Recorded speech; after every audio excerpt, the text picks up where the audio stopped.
నిరంతరం నేను ప్రకటించెదా కరుణా సంపన్నుడా, ధీరుడా, సుకుమారుడా, నీ ప్రభావ మహిమలను నిరంతరం నేను ప్రకటించెదా.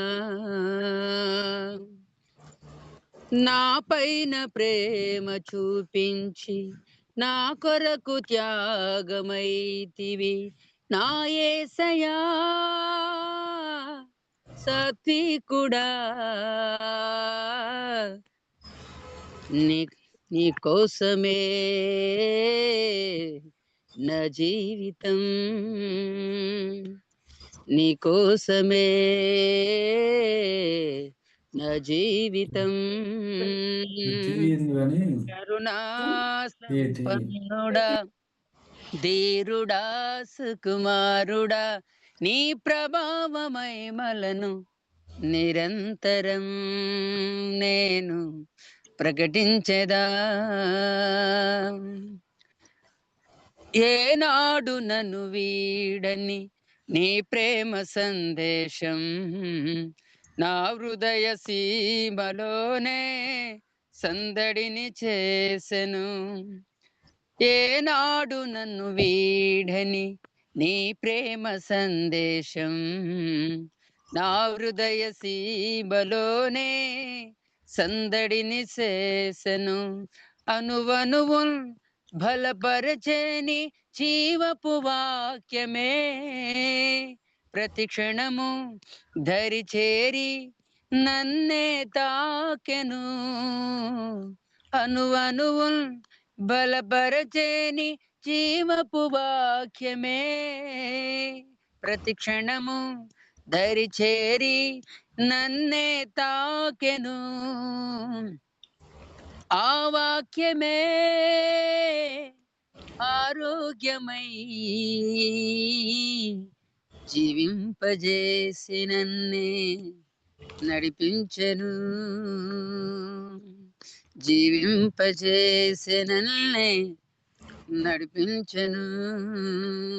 కరుణా సంపన్నుడా, ధీరుడా, సుకుమారుడా, నీ ప్రభావ మహిమలను నిరంతరం నేను ప్రకటించెదా. ఈ వింత లోకంలో నీ చెంత చేరితిని, ఎనలేని ప్రేమతోనే ఆదరణ పొందితిని. ఈ వింత లోకంలో నీ చెంత చేరితిని, ఎనలేని ప్రేమతోనే ఆదరణ పొందితిని. నీ కృపలో నిలిపినది నీ ప్రేమ బంధమే, అనుదినము మకరందమే నీ స్నేహ బంధము.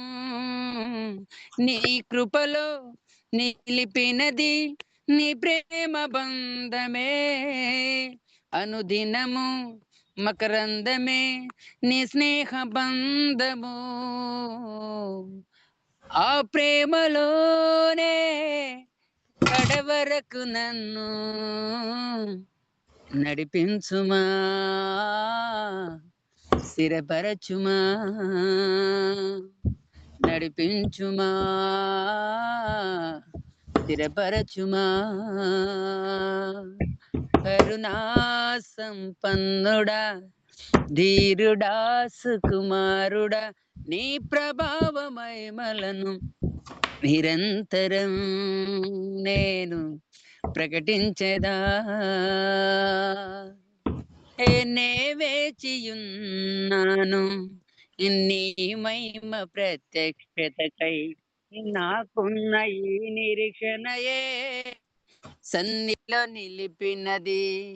నే వేచియున్నాను నీ మహిమ ప్రత్యక్షతకై, నాకున్న ఈ నిరీక్షణయే సన్నిధిలో నిలిపినది. నా కోసం నిర్మించే సౌందర్య నగరములో ప్రణమిల్లి చేసేదను నీ పాదాభివందనం. నా కోసం నిర్మించే సౌందర్య నగరములో ప్రణమిల్లి చేసేదను నీ పాదాభివందనం. తేజోమయా నీ శోభితం నే పొందెదా కొనియాడెదా, నే పొందెదా కొనియాడెదా. కరుణా సంపన్నుడా ధీరుడా సుకుమారుడా నీ ప్రభావ మహిమలను నిరంతరం నేను ప్రకటించేదా. ఆమేన్. ప్రైజ్ లార్డ్ అయ్యగారు. Praise lord. Thank you very much Anandarao గారు. దేవుడు మంచి స్వరాన్ని ఇచ్చాడు మీకు, మంచి పాట పాడి దేవుని నామాన్ని మహిమపరిచారు. అందుకు వందనాలు. Welcome you all once again. మీ అందరినీ కూడా మరి ఒకసారి క్లాస్కి ఆహ్వానిస్తూ ఉన్నాను. మంచిది చూడడం. సో అందరూ ఇంకా చాలా మంది రావాల్సిన వాళ్ళు ఉన్నారు. దాదాపుగా 17 మెంబర్స్ జాయిన్ అయ్యారు, కానీ 11 మెంబర్సే క్లాస్లో జాయిన్ అయ్యారు.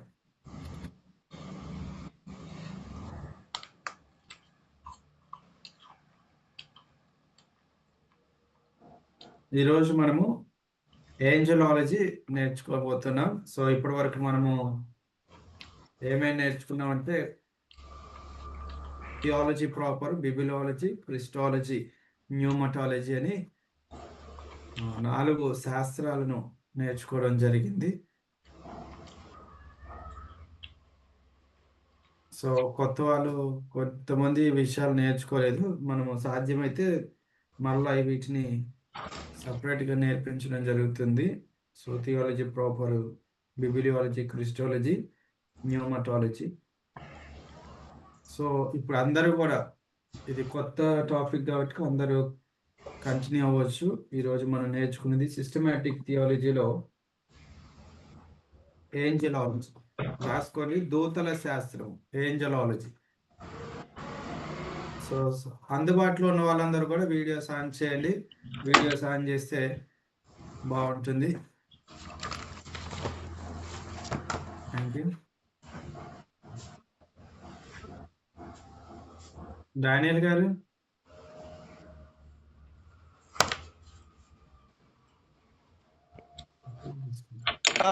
సార్ అదే మీరు వీడియో ఆన్ చేయకపోయేసరికి కలవరపడ్డారు. ఉన్నా లైన్ ఉన్నా సార్, జర ఇప్పుడే వచ్చినా. అదే ఆన్లైన్ ఉన్నా కానీ అన్నం తిన్నా, పాట పాడేటప్పుడు అయిపోయింది, రెడీ ఉన్నా. Okay okay, nice nice, thank you. Okay, దూతల శాస్త్రం, దూతల గురించి మనకేం తెలుసు అనేటువంటి విషయాన్ని మనం నేర్చుకుందాం. అంటే ఇవన్నీ మనకి రివిజన్ లాంటివి, ఎక్కువ శాతం నేర్చుకొని బోధించే ఉండే విషయాలే. సో కొత్తగా అనిపించవచ్చు, అనిపించకపోవచ్చు మీకు. సో ఏదేమైనప్పటికీ దేవుడు మనకి ఇచ్చిన అవకాశం అనుకొని మళ్ళీ ఒకసారి వింటే వాటిని మెమరైజ్ చేసుకుంటే మంచిది అనేటువంటిది తెలియజేస్తున్నాను. దూతల శాస్త్రం. దూతలు ఎవరు? మగవాళ్ళ, ఆడవాళ్ళ? దూతలు ఆడవాళ్ళు ఉన్నారు సార్. Very good. మగవాళ్ళు ఉన్నారు, ఆడవాళ్ళు ఉన్నారు. హైదరాబాద్ అంతేనా? చెప్పండి. దూతలకి మగ ఆడేదాని ఉండదు, ఉండకపోతే ఎట్లా అండి? ఉంటదానా? అపోస్తుల కార్యంలో ఏసే వాడు పోయినప్పుడు వాళ్ళిద్దరు వచ్చి చెప్తారు, వాళ్ళు మగవాళ్ళు, దూతలు, ఏంజల్స్ కాదు, ఆడదూతలని ఉండదుగా. ఓకే ఓకే ఓకే ఓకే, మనం దీన్ని ప్రొలాంగ్ చేయొద్దు. దూతలకు జెండర్ లేదని అన్నారు, అనుకున్నాం కదా, లేదని అనుకుంటున్నాను నేను. వెరీ గుడ్, గుర్తు పెట్టుకున్నాం. అయితే విషయం ఏంటిదనంటే దూతలకి జెండర్ లేదండి సునీల్ గారు.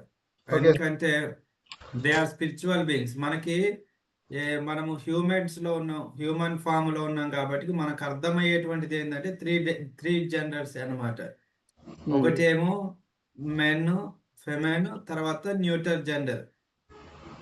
వీళ్ళ ముగ్గురే మనకి అర్థమయ్యేటువంటిది. అంటే మనం ఒక వ్యక్తిని స్పెసిఫైడ్ చేయాలి అని అంటే, ఆ వ్యక్తి జెండర్ చెప్పాలి అని అంటే 3 జెండర్‌లోనే మనం విశ్లేషించి చెప్తాం. మెన్ అయితే మెన్, వుమెన్ అయితే వుమెన్, లేకపోతే న్యూటర్ జెండర్ అంటారు కదా! అది అని చెప్పేసి. ఇదేంటిదంటే అది మనకు అర్థమయ్యేటువంటి భాష. మానవ కోణంలో అర్థమయ్యేటువంటి భాషలో జెండర్ అనేటువంటిది రూపించడం జరిగింది. కానీ దేవదూతలు అనేటువంటి వారు ఎలాంటి వారనంటే వాళ్ళకి జెండర్ లేదు. సో మీరన్నది మాట కూడా వాస్తవమే. ఏది సునీల్ గారన్న మాట వాస్తవం. ఎలాగనంటే వాళ్ళు కొన్నిసార్లు హ్యూమన్ ఫామ్‌లో వచ్చారు. అవును సార్. సో అట్లా అని చెప్పేసి వాళ్ళకి ఆ జెండర్ ఉందని కాదు. Okay. Okay so sir. They can accumulate, అంటే వాళ్ళు హ్యూమన్ ఫామ్ లోకి రావచ్చు. హ్యూమన్ ఫామ్ లో ప్రజలకు కనపడవచ్చును గాని వాళ్ళకి మనుషులకు ఉన్నటువంటి జెండర్ తో అయితే సంబంధము లేదు. Okay sir. సో బైబిల్ అంతటిలో దూతలను గూర్చి 273 సార్లు రాశారండి. పాత నిబంధనలు ఏమో 108 సార్లు, క్రొత్త నిబంధనలో 165 సార్లు దూతల గురించి రాయబడడం జరిగింది. Total 273, ఓల్డ్‌లో 108, In the Old Testament 108, new New testament. Testament 165. Okay sir. అంటే ఈ 273 ఏంటి సార్? అంటే వాళ్ళని అంటే బైబిల్ టోటల్ గా అంటే వాళ్ళ గురించి ప్రస్తావించిన సందర్భాలు, ఓకే సార్. దేవదూతల గురించి ప్రస్తావించిన సందర్భాలు బైబిల్లో 173 సార్లు ఉంటే, పాత నిబంధనలు ఏమో 108 సార్లు, కొత్త నిబంధనలో 165 సార్లు ఉన్నది. దూతలు అనేటువంటి మాటకు అర్థం ఒకసారి చూస్తే అది చాలా, అంటే మనము కాంప్లికేటెడ్ వర్డ్ అనమాట.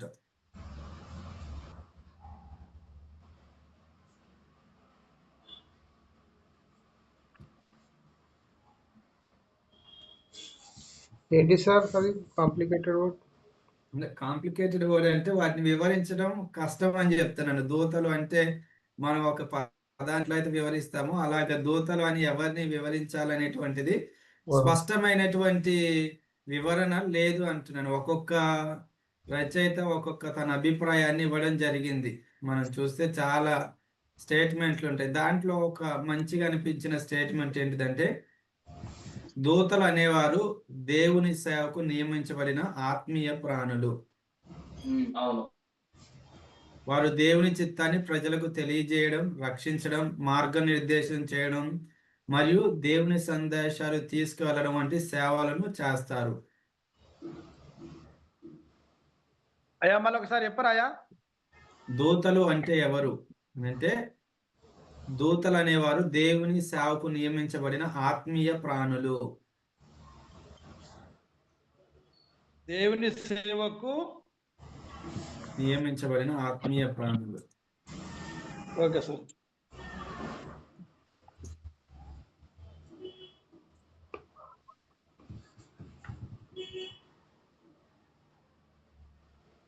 వారు దేవుని చిత్తాన్ని ప్రజలకు తెలియజేయడం, రక్షించడం, మార్గనిర్దేశం చేయడం మరియు దేవుని సందేశాలు తీసుకెళ్లడం వంటి సేవలు చేస్తారు.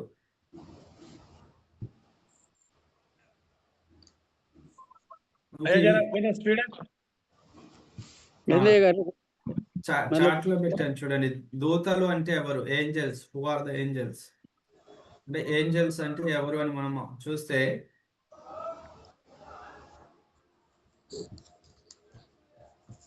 దూతలు అనేవారు దేవుని సేవకు నియమించబడిన ఆత్మీయ ప్రాణులు. అది రాసుకున్నారా? వారు దేవుని చిత్తాన్ని ప్రజలకు తెలియజేయడం,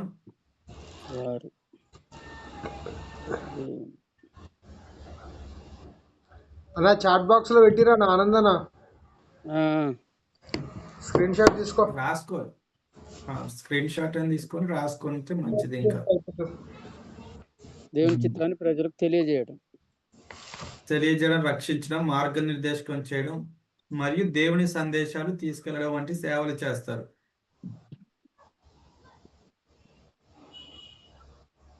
సో ఇప్పుడు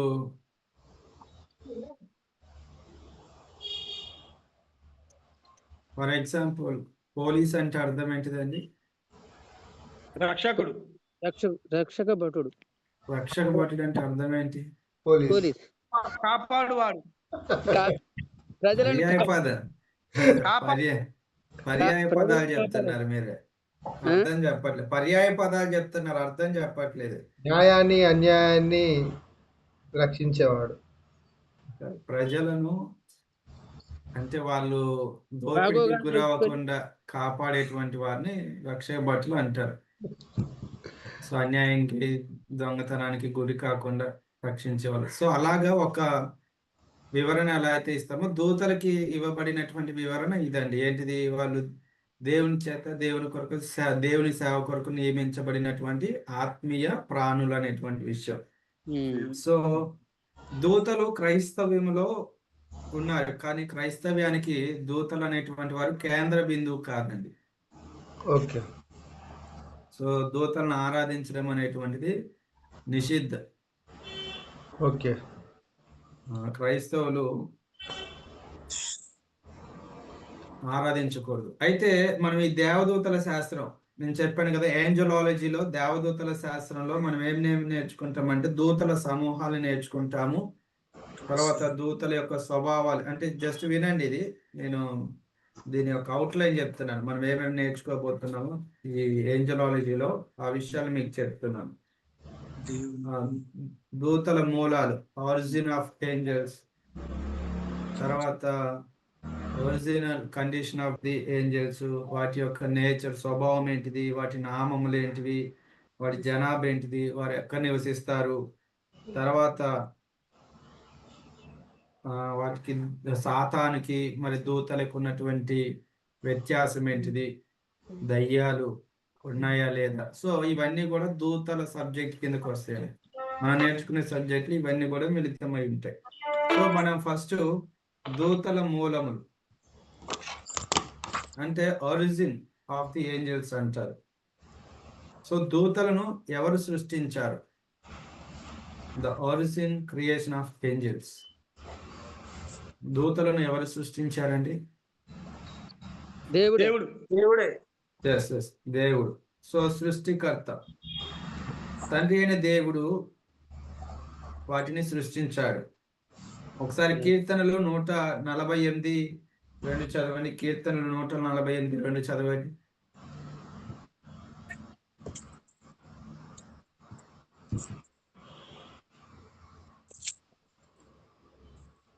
డానియల్ చదువు.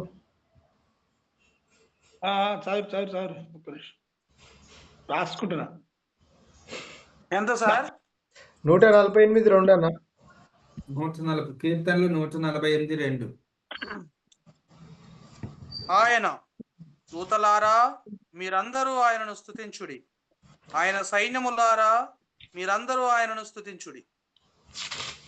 సూర్యచంద్రుల చూడండి, ఇక్కడ దూతలు ఆయన వారు, అంటే సృష్టికర్త దేవుడు వాటిని సృష్టించాడని వాక్యం సెలవిస్తా ఉంది.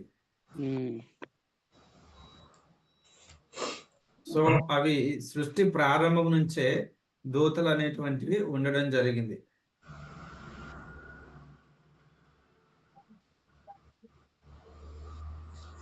సో ఇవి సృష్టించబడ్డాయి. దూతలు దేవుని మాట చేత అవి సృష్టించబడ్డాయి. అయితే దేవదూతలు సృష్టికి ముందున్నారు. అట్లా అని చెప్పేసి వాళ్ళు, దేవుడు ఎలాగైతే అనంతుడు అనగా నిత్యుడో అలాగ దూతలుకి నిత్యత్వం లేదండి.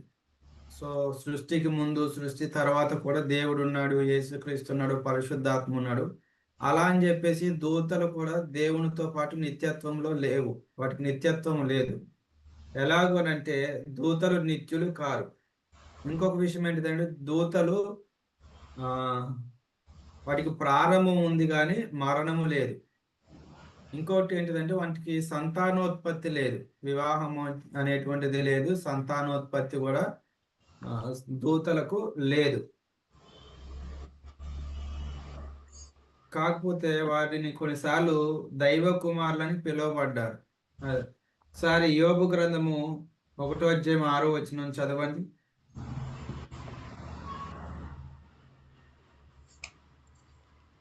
ఎంత యోబు? యోబు 1:6. దేవదూతలు యెహోవా సన్నిధి నిలుచుటకే వచ్చిన దినం ఒకటి తటస్థించెను.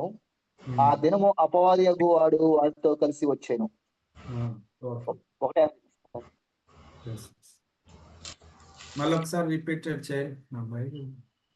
దేవదూతలు యెహోవా సన్నిధిని నిలుచుటకే వచ్చిన దినం ఒకటి తటస్థించెను.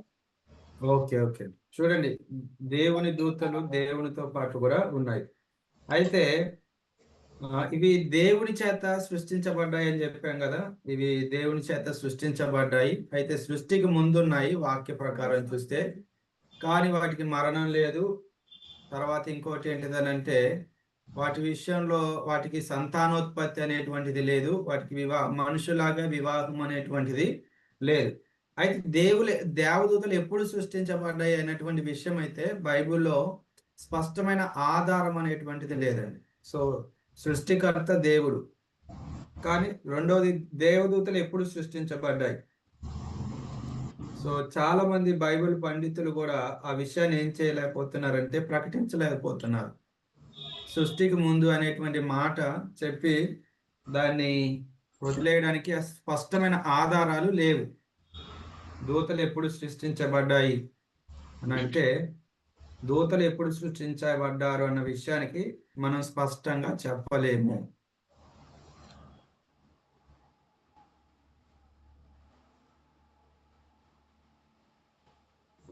ఎందుకంటే వారు సృష్టి పూర్వమే ఉన్నారు. యోబు గ్రంథము 38:7 చదవని. 38:7.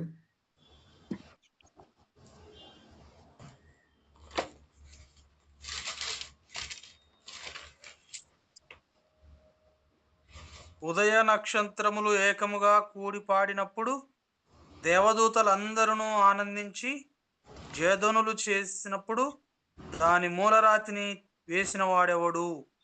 ఓకే, ఇక్కడ రాయబడతా ఉంది. అంటే దేవుడు సృష్టిని చేస్తా ఉన్నప్పుడు దేవదూతలు ఏం చేస్తా ఉన్నాయి, పాటలు పాడుతూ ఉన్నారు అనేటువంటి విషయాన్ని ఇక్కడ స్పష్టంగా తెలియజేయబడుతున్నారు. అంటే మనం ఏం చెప్పవచ్చు అంటే దేవుడు ఈ సృష్టి చేయక ముందు నుంచే దేవదూతలు అనే వాళ్ళు ఉన్నారు. సో ముందే ఉన్నారు, కానీ ఎప్పుడు ఉన్నారు అనేటువంటి టైం లైన్ కానీ ఖచ్చితమైన ఆధారాన్ని కానీ మనం చెప్పలేము. ఫర్ ఎగ్జాంపుల్ ఉదాహరణగా మనం ఇలా చెప్పవచ్చు, ఎలాగంటే వాళ్ళు సృష్టి కంటే ముందే ఉన్నారు. తర్వాత ఇంకెవరైనా వచ్చి సృష్టి కంటే ముందు ఎప్పుడు ఉన్నారు అని అంటే అది మన సమాధానం చెప్పలేము. ఓకేనా?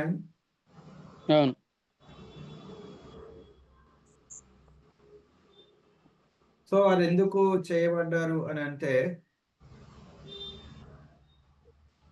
వాటి యొక్క సృష్టి గురి అంటారు కదా. అసలుకి దేవదూతలు ఎందుకు సృష్టించబడ్డారంటే దేవుణ్ణి ఆరాధించడానికి, దేవుని సేవించడానికి, దేవుడు పని జరిగించడానికి. కొలసి 1:16 చదవండి. కొలసి 1:16. కొలెషియన్స్ చాప్టర్ 1:16. కొలసి 1:16.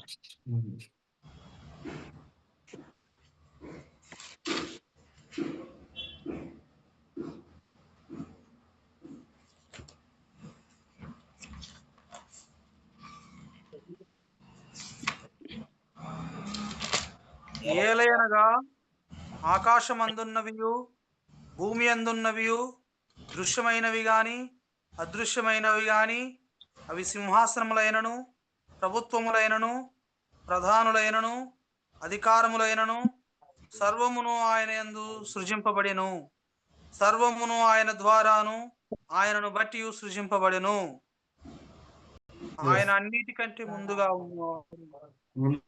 ముందుగా ఉన్నాడు. క్రీస్తు అన్నిటికంటే ముందుగా ఉన్నాడు. అయితే ఆయనను బట్టి అని ఉంది కదా, ఎందుకు ఆయనను బట్టి అని అంటే ఆయన్ని మహిమపరచడానికి, ఆయనను ఘనపరచడానికి, దేవుణ్ణి ఆరాధించడానికి. మనం చదివాము ఇంతకు ముందే కీర్తనల గ్రంథంలో, ఆయన దూతలారా ఆయనను ఆరాధించండి అని ఉంటుంది కదా.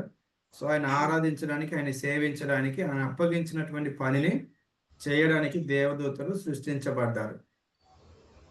So the original condition of angels అంటే దేవదూతలు సృష్టించబడినప్పుడు వాళ్ళ స్థితి ఎలా ఉంది?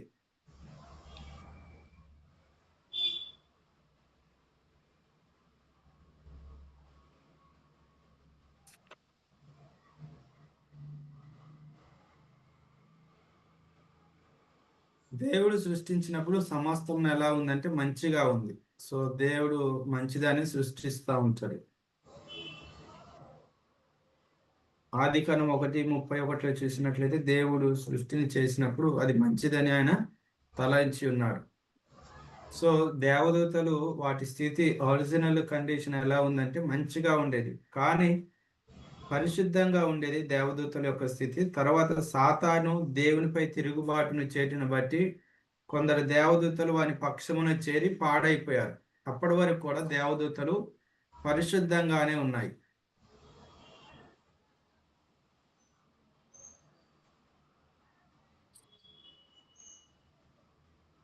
ఒకసారి 1 తిమోతి 5:21 చదవండి. 1 తిమోతి 5:21.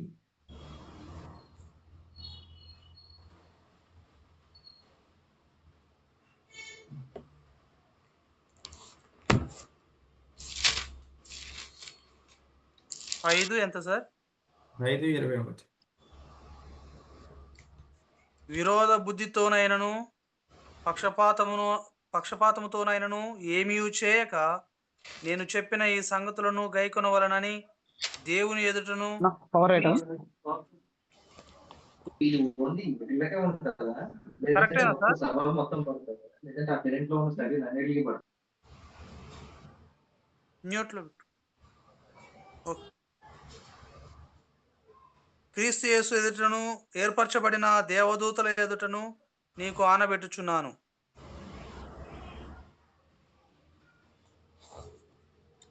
Okay done. మరొకసారి చదవాలా సార్? సార్ మీరు మ్యూట్ లో ఉన్నారు సార్. మత్తయి 25:41 చదవండి. మత్తయి 25:41 చదవండి. 41 సార్. ఆ.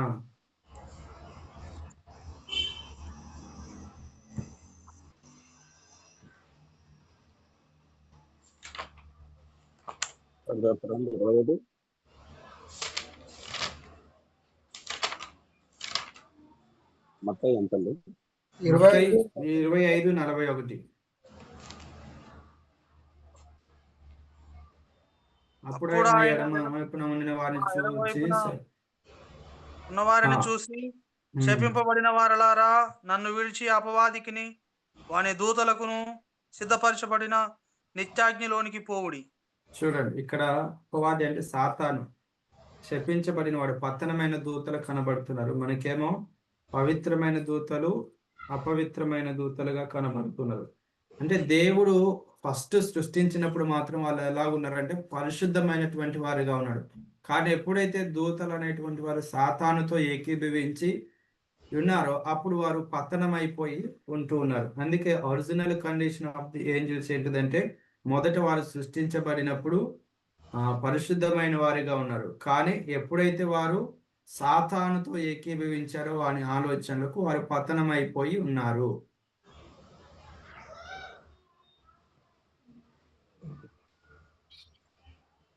సో దేవదూతలు ఎవరు అని అంటే వాళ్ళు సృష్టించబడిన వారు.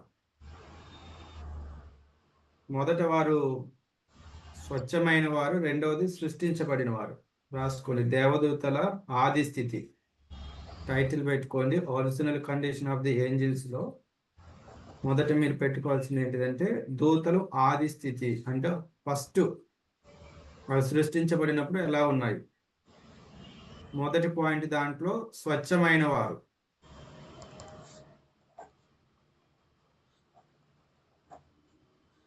దూతల ఆది స్థితి దూతల ఆది స్థితి మొదట మొదటిది స్వచ్ఛమైన వారు.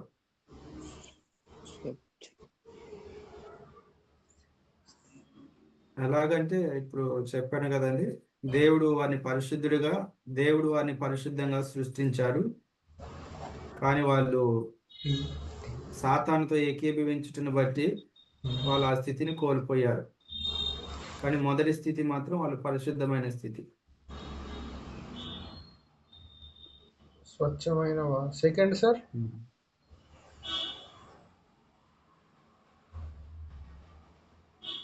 రాసుకున్నారా? ఫస్ట్ స్వచ్ఛమైన వారు. ఓకే, ఫస్ట్ అయిపోయింది కదా. రెండోది సృష్టించబడిన వారు. దూతలు ఎవరనంటే ఒరిజినల్ కండిషన్ లో ఆది స్థితి ఏంటిదనంటే వాళ్ళు సృష్టించబడినారు. కానీ దేవుడిని ఎవరు సృష్టించారండి? Who created God? ఆయననే ఉన్నవాడు. ఆయన ఉన్నవాడు అనువాడు. ఆయన ఎవరి చేత సృష్టించబడిన వాడు కాదు, ఆయన ఉన్నవాడు అనమాట. ఉన్నవాడు, ఆయనకి ఆది అంతము లేదు. ఉన్నవాడు అనువాడు అంటే సృష్టించబడిన వారు. దేవదూతలు ఎవరంటే సృష్టించబడిన వారు. దేవుడు సెల్ఫ్ ఎక్సిస్టెన్స్ గాడ్, అంటే ఆయన ఉన్నవాడు అనువాడు. కానీ దేవదూతలు అలా కాదండి. దేవదూతలు మనుషుని లాగానే, కానీ మనుషుని కంటే ముందు సృష్టించబడ్డారు. Okay sir. సార్ ఇది సాతాను దేవదూతల్ని ఎలా సార్ అంటే తప్పుదో పట్టేయడానికి కారణం సందర్భం చెప్తారు. మనం సాతాను గురించి నేర్చుకుంటాం, అప్పుడు పూర్తి వివరాలు చెప్తాను. ఇప్పుడు మధ్యలో మళ్ళీ మనం ముందుకెళ్ళలేం ఎక్కడ, ఎందుకంటే అది నేర్చుకునే టాపిక్ ఉంది. సాతాను గురించి కూడా దూతలలో నేర్చుకుంటాం. అప్పుడు రిఫరెన్స్ తో పాటు మనం నేర్చుకోవచ్చు. ఇప్పుడు మళ్ళీ ఇప్పుడు చెప్పి మళ్ళీ రిపీటెడ్ చేయాల్సి వస్తుంది అప్పుడు, కాబట్టి అప్పుడు చెప్తారు. సో దేవదూతలు సృష్టించబడిన వారు. రెండోది సో ఎలాగంటే దేవుడు వారిని సృష్టించాడు అని మనకి వాక్యంలో ఉంది కదండి. ఆయనను ఆరాధించేవారు గాను, ఆయనను పూజించేవారు గాను వారు సృష్టించారు. సో దూతలు బాధ్యత గలవారండి. సృష్టించబడిన వారు దాని కిందనే వీళ్ళకి దేవుడు ఏమి ఇచ్చాడంటే బాధ్యతని ఇచ్చాడు.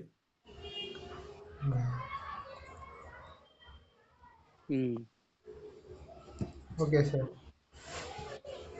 సో మనం బైబిల్లో చూస్తే అనేకమైన బాధ్యతలను వాళ్ళు నిర్వర్తించారు. దేవుడు అప్పగించిన పనిని చేశారు. అవి కూడా వాళ్ళ యొక్క పనుల్లో వచ్చినప్పుడు చూస్తాం మనము. వాళ్ళు ఏం పని చేశారు దేవదూతలు అనేటువంటి దేవుడు నియమించిన పనులు. ప్రార్థన తీసుకొని వెళ్ళడానికి కానీ, యుద్ధాలు చేయడానికి కానీ, సమాచారం ఇవ్వడానికి కానీ దేవదూతలు వచ్చినట్లుగా మనం చూస్తూ ఉన్నాం. సో దేవదూతలు పరిమితి గలవారు. రాసుకోండి. మూడవది ఏంటంటే దేవదూతలు పరిమితి గలవారు. మనము దేవదూతల ఆది స్థితి రాసుకున్నారు కదా, దాంట్లో ఫస్ట్ది స్వచ్ఛమైన వారు, రెండవది సృష్టించబడిన వారు, మూడవది దేవదూతలు పరిమితులు గలవారు.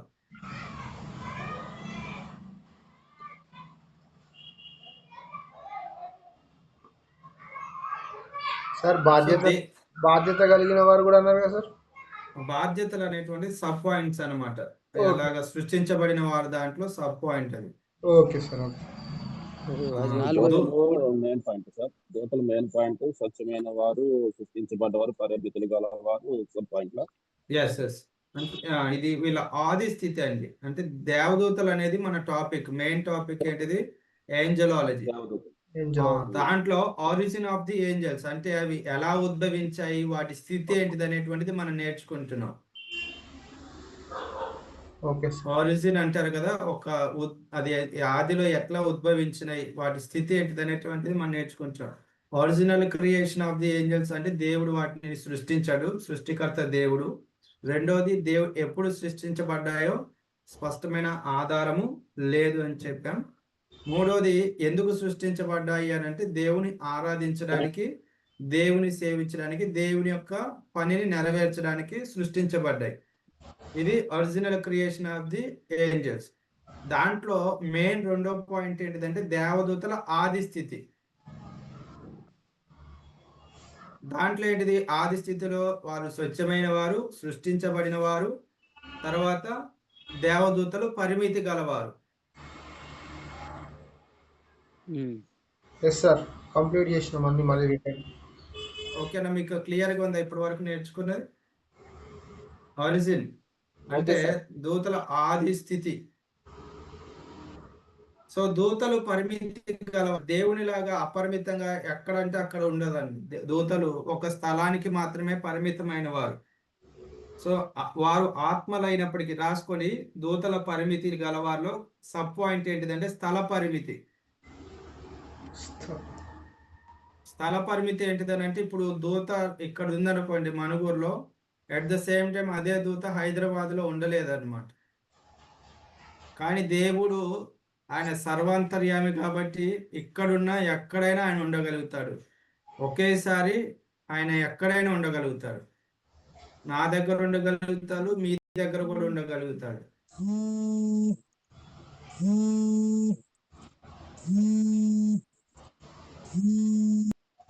ఓకేనా? వారు ఆత్మలైనప్పటికీ దేవుని వలె సర్వవ్యాపము లేనివారు. సర్వవ్యాపము అంటే తెలుసు కదండి, అన్ని చోట్ల ఉండలేని వారు. వారు ఒకే చోట ఉండగలరు. ఒక దూత ఒక్కసారి అనేక ప్రదేశంలో ఉండడానికి వీలు లేదు. ఇప్పుడు చెప్పారు గారు ఏంది అన్ని చోట్ల అన్ని చోట్ల ఉండలేరు. సార్ ఒకేసారి అన్ని చోట్ల ఉండలేరు. ఆత్మలు అయినప్పటికీ ఆత్మలైనప్పటికీ దేవుని వలె, ఒక మెల్ల చెప్పండి సార్, దేవుని వలె సర్వవ్యాపము వారికి లేదు. Okay sir. సర్వ ఇక్కడ వ్యాపము, సర్వవ్యాపము అంటే అర్థం ఏంటిదనంటే దేవుడు ఎలాగైతే ఒకేసారి అన్ని చోట్ల ఉండగలుగుతాడో, వ్యాప్తి చెంది ఉండగలుగుతాడో, అలాగే ఇవి ఉండలేవన్నమాట. Okay sir. సర్వాంతర్యామి అంటాం కదా సార్, సర్వాంతర్యం అంటే ఎక్కడైనా ఉండొచ్చు. సో దేవదూతలు అలా ఉండలేవు అనమాట. వారు ఒక చోటనే ఉండగలరు.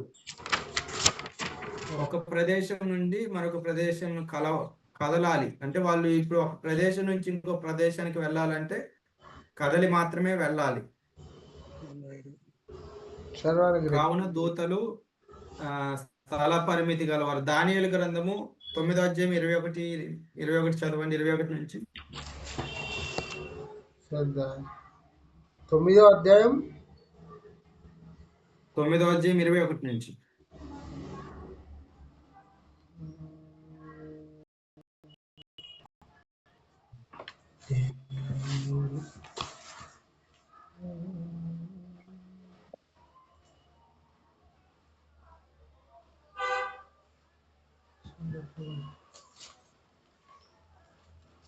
నేను ఇలాగున మాట్లాడుతూ ప్రార్థన చేయుచుండగా మొదట నేను దర్శనమందు చూసిన అతి ప్రకాశమానుడైన గబ్రియేలును ఆ మనుషుడు సాయంత్రపు బలి అర్పించే సమయమున నాకు కనబడినందు ముట్టెను. అతడు నాతో మాట్లాడి ఆ సంగతి నాకు తెలియజేసి ఇట్లనెను, దానియేలు, నీవు గ్రహింపశక్తి ఇచ్చుటకు నేను వచ్చి తిని, నీవు బహుప్రియుడవు గనుక నీవు విజ్ఞాపనము చేయనారంభించినప్పుడు ఈ సంగతిని నీకు చెప్పుటకు వెళ్ళవలనని ఆజ్ఞ బయలుదేరింది. చాలండి. Thank you. ఇక్కడ చూడండి, నీకు వెళ్ళని ఆజ్ఞ బయలుదేరాడు. సో దేవదూతలు ఒక ప్రదేశం నుంచి ఒక ప్రదేశానికి మనం ఎలాగైతే వెళ్ళాలో అలాగనే వాటికి కూడా పరిమితి ఉంది, వెళ్ళాలి. సో का सर्च चालू है। अब 11 बजे के बाद हर मैजिक पिन ऑर्डर पर 30 रुपए एक्स्ट्रा मिलेगा, सिर्फ मैजिक फ्लीट पर। సో మనకంటే వేగంగా వెళ్ళవచ్చును కానీ కదలడం మాత్రము కదిలే వెళ్ళాలి. అర్థమైందా? కన్ఫ్యూజ్ అవుతుంది కన్ఫ్యూజ్ అయింది సార్. ఎందుకంటే ఇప్పుడు మనం ఎలాగైతే ఒక ప్రదేశం నుంచి ఇంకో ప్రదేశానికి ట్రావెల్ చేయాలో అలా ట్రావెల్ చేయాలి. కాకపోతే మనకంటే స్పీడ్గా వెళ్ళవచ్చు కానీ ఖచ్చితంగా అది మాత్రం ట్రావెల్ చేసి వెళ్ళాలి. అంటే ఇక్కడ కనబడి మాయమయ్యి ఇంకో దగ్గర ప్రత్యక్షమయ్యే శక్తి లేదంటున్నాను. Okay okay. సమయం ఆనందరావు గారు అర్థమైందా? వాళ్ళకి సమయం అది సమయం మనకంటే వాటికి తక్కువ పట్టవచ్చు. సో కాకపోతే వెళ్ళాలి, ఎందుకంటే వాక్యం అదే సెలవిస్తుంది. వారు ఒక ప్రదేశం నుంచి మరొక ప్రదేశమునకు కదలాలి. Okay sir. అంటే నేనేమనుకున్నానంటే ఏంజల్స్ కదా సార్, ఇక్కడ స్పార్క్ లెక్క ఎక్కడ ఉండి అక్కడ ఉంటారేమో అనుకున్నా, రెక్కలు ఉంటాయి కదా. అ- అవును, అదే అదే దాని అంటే వేగం ఉండొచ్చులే కానీ అదే అదే ఆ మూమెంట్ అనేటువంటిది ఖచ్చితంగా ఉండాలి. అవును సార్, అదే అదే అదే. సో ఆ మూమెంట్ లేకుండా మనం ఏమనుకుంటామంటే నా దగ్గర కనపడి ఇక్కడే మాయమైపోయి వేరొక చోట ప్రత్యక్షం అయితే అనుకుంటారు చూసారా, అలాంటి శక్తి వాటికి లేదంటున్నాను. ఓకే. సో మనం చాలా మంది మూవీస్ లో చూస్తూ ఉంటాం కదా, దయ్యం ఇక్కడ మాయమై మళ్ళీ వేరే చోట ప్రత్యక్షం అయితే ఉంటుంది చూసారా. అదే సార్. సో అట్లాంటి శక్తి వాటికి లేదు, అది కదలాలి అంటే వెళ్ళాలి అనేటువంటిది. Okay sir, clear. క్లియర్ అయిందా? వాళ్ళు అంటే ఆ స్పీడ్ వల్ల అవి కనిపించవేమో అంతే తప్ప అంతే అదృశ్యమయ్యేటట్టు అయితే ఏముండవు.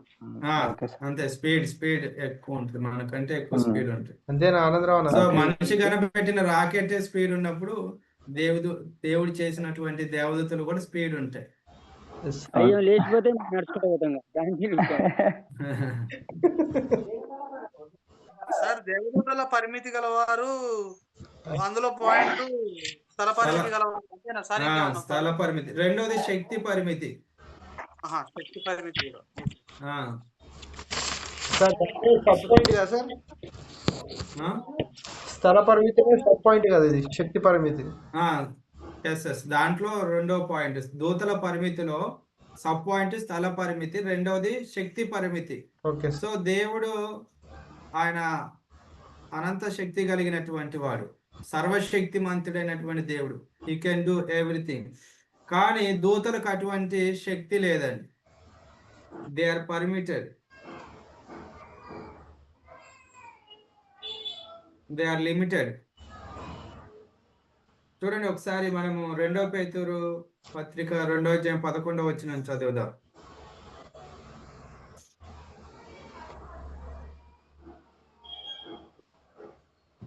2 పేతురు 2:11. దేవదూతలు వారి కంటే మరి అధికమైన బలమును శక్తియు గలవారైనను ప్రభు ఎదుట వారిని దూషించి వారి మీద నేరము మోప వెలుతురు. చాలు ఇక్కడ దేవదూతలు మనిషి కంటే ఎక్కువ శక్తి ఉన్నాయి, కానీ దేవుని కంటే అంటే దేవుడితో సమానమైన శక్తి వాటికి లేదు. మనుషుల కంటే ఎక్కువగా దేవుని కంటే తక్కువగా సృష్టించబడ్డట్టుంది. అన్నిట్లో అంతే ఉంది సార్. అంతే, మనుషుల కంటే ఎక్కువ, దేవుని కంటే తక్కువ.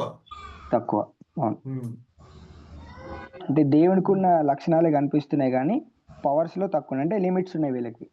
అవునవును. సో అలాగే శక్తి పరిమితి, జ్ఞాన పరిమితి కూడా. వాటికి జ్ఞానం ఉంది కానీ సర్వజ్ఞానము లేదు. యెహెజ్కేలు గ్రంథము 3వ పాయింట్ వేసుకోండి, జ్ఞాన పరిమితి. యెహెజ్కేలు 28:17.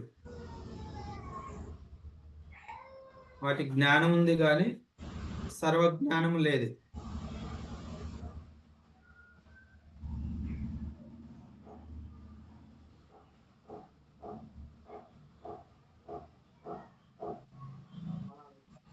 ఎస్కేల్ ఎంత సార్? యెహెజ్కేలు 28:17.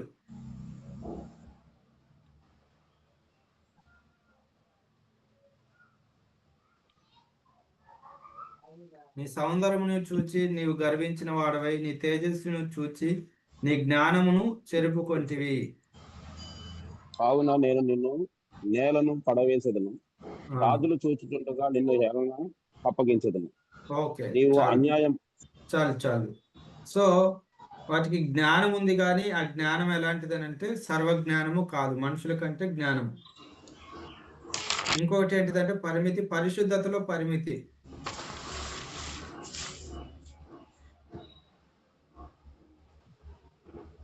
దేవదూతలు పరిశుద్ధమైనవిగా కొన్ని ఉన్నాయి. నాలుగోది ఏంది దగ్గర? నాలుగోది పరిశుద్ధతలో పరిమితి. కానీ దేవుని అంత స్థిరమైన పరిపూర్ణమైన పరిశుద్ధత వాటికి లేదు, వారికి లేదు. పరిమితి.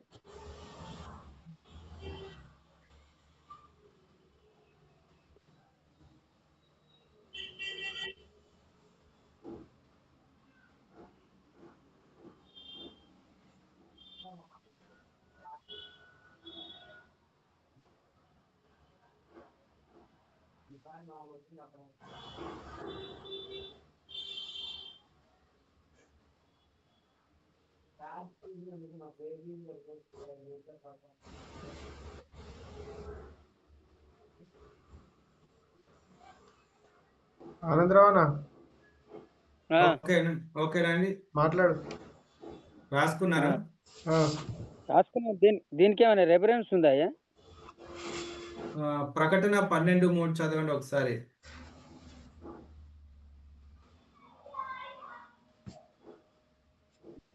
ఎంత సార్ ప్రకటన? 12:3. ఇంతగా పరలోకమందు ఇంకొక సూచన కనబడెను. ఇదిగో ఎర్రని మహాఘట సర్పము, దానికి 7 తలలను 10 కొమ్ములను ఉండెను. దాని తలల మీద 7 కిరీటములుండెను. దాని తోక ఆకాశ నక్షత్రములలో 3వ భాగము నీడ్చి వాటిని భూమి మీద పడవేశాను. కననయున్న ఆ స్త్రీ కనగానే ఆమె శిశువును మింగివేయవలనను ఆ ఘట సర్పము స్త్రీ ఎదుట నిలుచుండెను.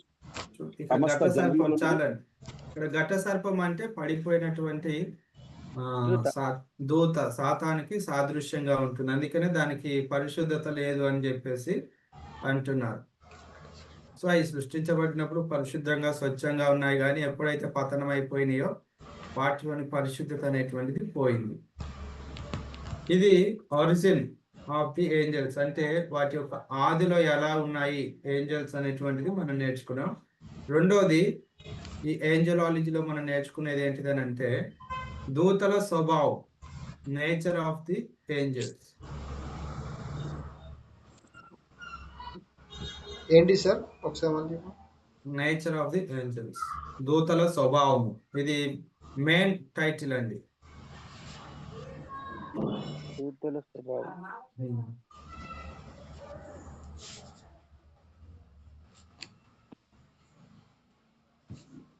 సో ఈ దూతల స్వభావంలో మనం ఏం నేర్చుకుంటామంటే వాటి వ్యక్తిత్వం ఏంటిది. సో దూతలు ఆత్మలు, దూతల అక్షయత, సంతానోత్పత్తి, దూతల అంటే వాళ్ళు దూతలు ఎలాంటి అంటే ఏ లింగం కలిగిన వారు అనేటువంటి విషయాలు మనం నేర్చుకుంటాం. చెప్పండి, రాస్తాం. సో మొదటిది మెయిన్ హెడ్డింగ్ ఏం పెట్టుకోవాలంటే దూతల స్వభావం అని పెట్టుకోండి, దాని కింద వ్యక్తిత్వం అని రాయండి. సో మనం నేర్చుకున్నాం కదా యేసుక్రీస్తు యొక్క వ్యక్తిత్వం, లేకపోతే పరిశుద్ధాత్మను గురించి నేర్చుకున్నప్పుడు పరిశుద్ధాత్మ యొక్క వ్యక్తిత్వం ఏంటిది అనేటువంటిది నేర్చుకున్నాం. సో అలాగా దూతల యొక్క స్వభావంలోకి వచ్చేసరికి వాటి వ్యక్తిత్వం, పర్సనాలిటీ అంటారు కదా, అదేంటిది అనేటువంటిది నేర్చుకుంటాం. సో దూత అనగా సందేశకుడు అని అర్థం. ఈ మాటలో పని దాగి ఉంది కానీ దూతల స్వభావం కనబడదు. సో నేను మామూలుగా చదువుతాను, వినండి అందరూ, తర్వాత మీరు రాసుకుందరు. కానీ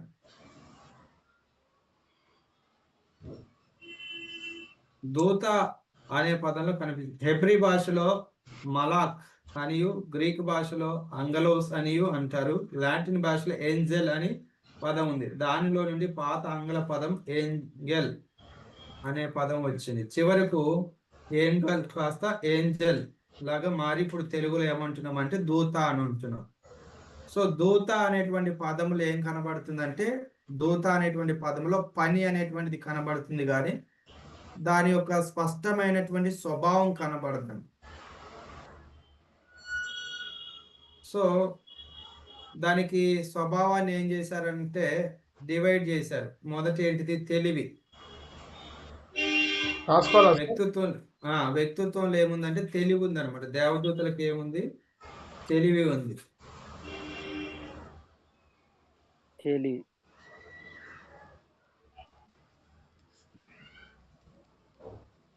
సార్ మీరు స్టార్టింగ్ చెప్పారు కదా సార్, లాటిన్ గ్రీక్ లో అది రాసుకోలేదు సార్ మేము. దూతల్ని ఎట్లా చెప్పండి ఒకసారి, చెప్పండి. రాసుకుంటారా? అంటే చాట్లు వేస్తారా సార్, లేకపోతే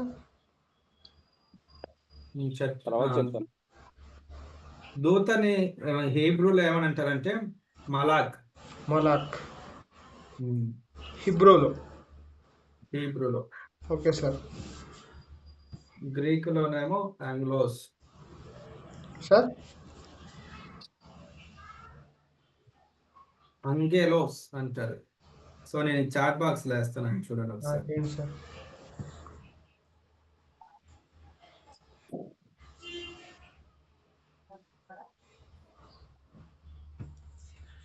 మలాట్, గ్రీక్, లాటిన్, వాటిలో ఏంజల్ అంటారు.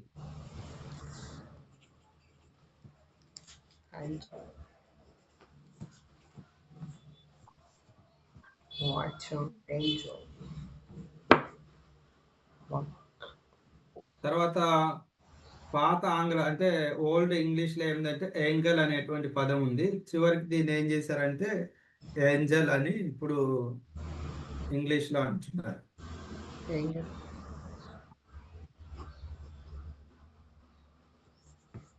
కానీ స్పెల్లింగ్ ఏం రాస్తారంటే ANGELS.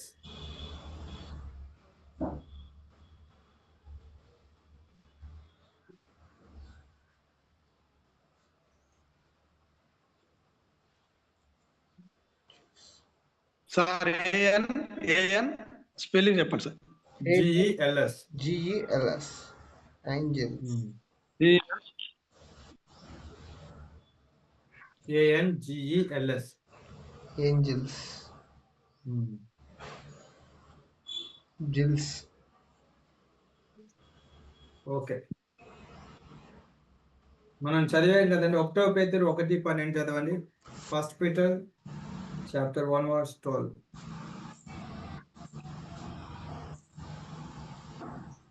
మ్యాట్రన్ ఏమంటారా గారు? మ్యాట్రనా ఏమంటారు కదా? లాటిన్. నేను మీకు అది పెడతాను, మీకు చాట్ బాక్స్ లో వస్తుంది. కొత్త భాష. లాటిన్ ఏంజల్ అంటారు. మ్యాట్రన్. లాటిన్ లో ఓల్డ్ ఇంగ్లీష్ లో దూషకుడును ఇసకుడును హానికరుడునైన నన్ను తన పరిచర్యకు నియమించి నమ్మకమైన వానిగా ఎంచినందుకు 1 పేతురు 1:12. పరలోకం నుండి పంపబడిన పరిశుద్ధాత్మ వలన మీకు సువార్త ప్రకటించిన వారి ద్వారా మీకు ఇప్పుడు తెలపబడిన ఈ సంగతుల విషయమై తమ కొరకు కాదు గాని మీ కొరకే తాము పరిచర్య చేసిన సంగతి వారికి బయలుపరచబడెను. దేవదూతలు ఈ కార్యములను తొంగి చూడగోరుచున్నారు. అంటే ఇక్కడ వారు చూస్తూ ఉన్నారంటే దానికి ఇక్కడ ఏం చేస్తారంటే వారు మన రక్షణను గురించి వారు తెలుసుకోవాలని ఉంది. సో దేవుడు మన రక్షణను తెలుసుకోవాలని వాళ్ళని నియమించాడు. రెండోది ఏంటిదనంటే మత్తయి సువార్త 28:5 వారు అర్థమయ్యే రీతిలో జ్ఞానపూర్వకంగా సందేశాన్ని ఇచ్చారు. సో చూడండి, ఇక్కడ మత్తయి సువార్త 28:5 దూత స్త్రీలను చూచి మీరు భయపడకుడి, సిలువ వేయబడిన యేసును మీరు ఎందుకు వెతుకుచున్నారని, మీరు సిలువ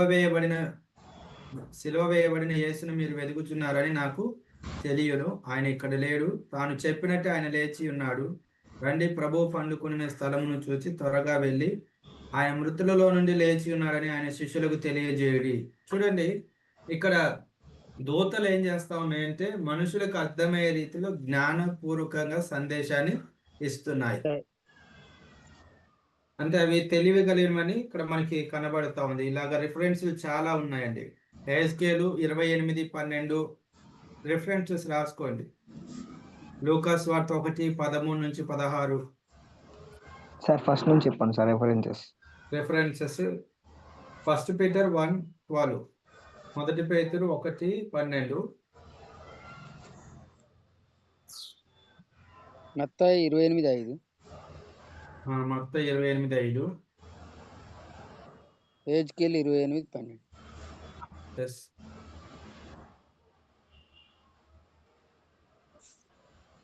తర్వాత హెజ్కేల్ తర్వాత లూకా 1:13-16.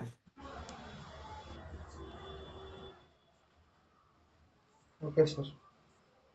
ఓకే, నేను ఇది చాట్ బాక్స్ లో ఒకటి పెట్టాను, మీరు చూడండి. అది ఇందాక వివరణ ఉంది కదా, అది వివరణ మీరు రాసుకోవచ్చు. తర్వాత ప్రకటన 10-5 వచనాలు.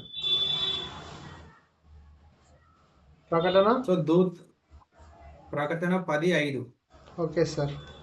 సో దూతలు అంటే ఇప్పుడు మనం అన్ని ఆల్ టుగెదర్ నేర్చుకుంటున్నాం. దీంట్లో దయ్యాలు వస్తాయి, సాతాను వస్తుంది, పరిశుద్ధ దేవదూతలు కూడా వస్తున్నారు.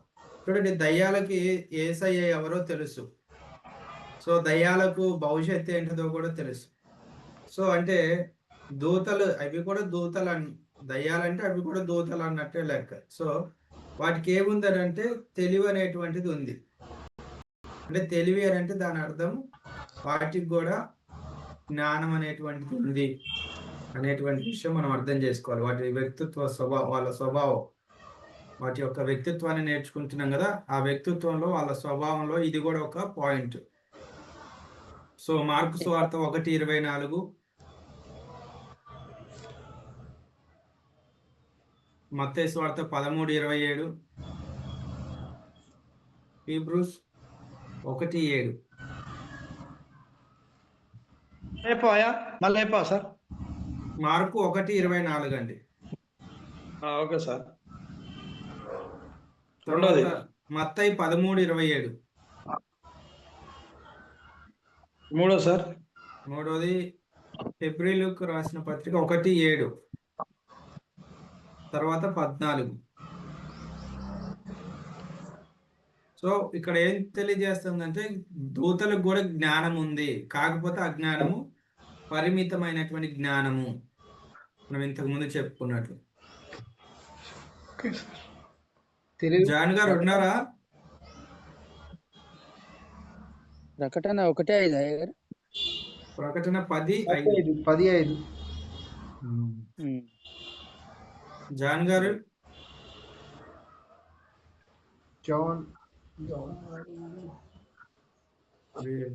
జాయిన్ అయ్యారు కానీ వీడియో ఆన్ చేయలేదు ఒకసారి కూడా. జాన్ పట్టాభి గారు.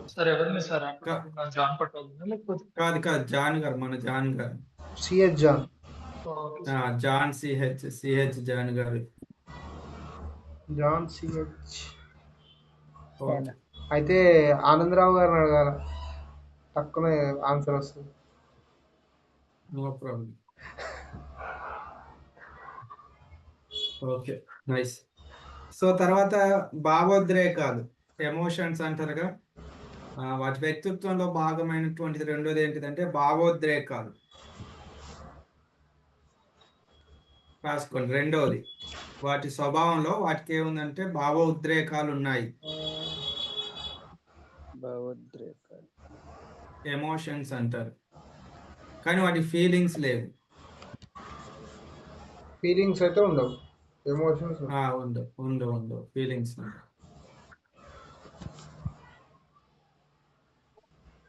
ఫీలింగ్స్, ఎమోషన్స్ అంటే అది టర్మ్ అనేటువంటిది ఒకటే మీనింగ్ ఉంటుంది కానీ కొంచెం డిఫరెన్షియేషన్ అని ఉంటుంది అనమాట. ఇంగ్లీష్లో ఉన్నటువంటి ఒక బ్యూటీనెస్ ఏంటిదని అంటే గ్రీకులో కూడా ఉంటుంది. ఏంటిదంటే ఒక పదము కొన్ని పదాలకి మాత్రమే ఉపయోగిస్తూ ఉంటారు, మీనింగ్ సేమ్ ఉంటుంది కానీ ఆ వాడినటువంటి విధానం ఏం చేస్తుంది అంటే ఆ బ్యాక్గ్రౌండ్ అంతా కూడా మనకి తెలియజేస్తూ ఉంటుంది. సో అట్లాగా అలాంటి పదాల ఉపయోగాలు చాలా ఉంటా ఉన్నాయి, మనం అది గమనించాలి. కానీ మనం యాజ్ యూజువల్గా ప్రతి పదాన్ని ప్రతి సందర్భాన్ని కూడా ఉపయోగిస్తూ ఉంటాం. కానీ ఆ యూజ్ ఆఫ్ టర్మ్స్ అనేటువంటిది ఒక్కొక్క సందర్భానికి ఒక్కొక్కటి ఉపయోగించబడినటువంటి అనేకములు ఉంటూ ఉన్నాయి, బైబిల్లో కానివ్వండి, వాడుకలో కానివ్వండి.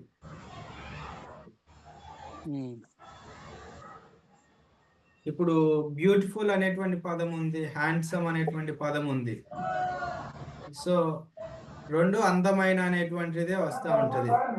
అవును సార్, ఒకటి బాయ్స్ వాడతారు, ఒకటి గర్ల్స్ వాడతారు.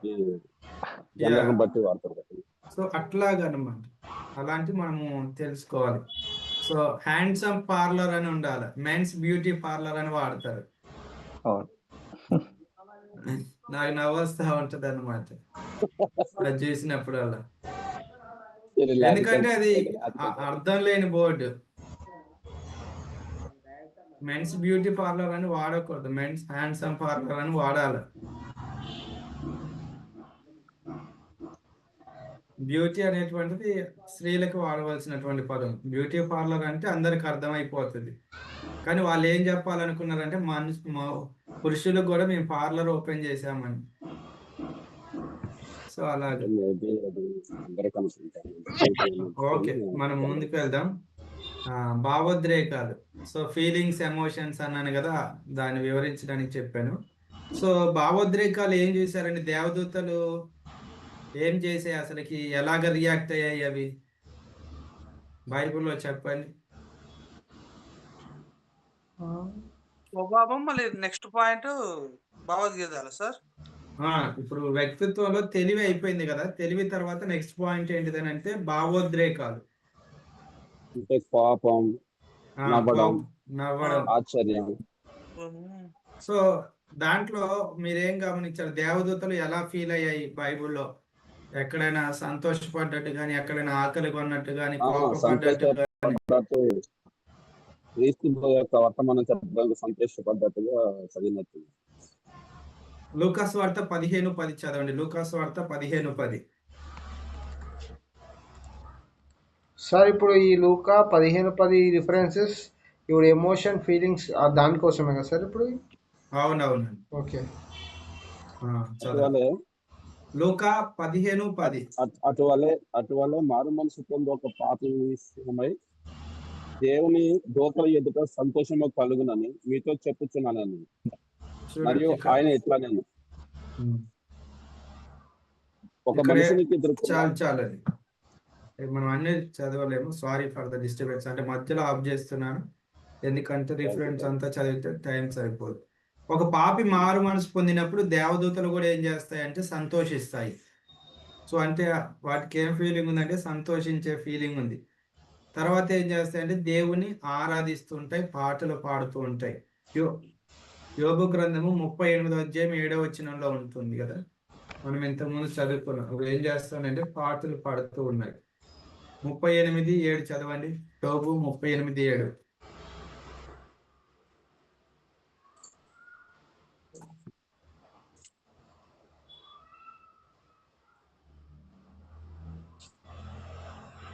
ఉదయ నక్షత్రములు ఏకముగా కూడి పాడినప్పుడు దేవదూతలు అందరూ ఆనందించి జయధ్వనులు చేసినప్పుడు దాని మూలరాతిని వేసిన వాడెవడు?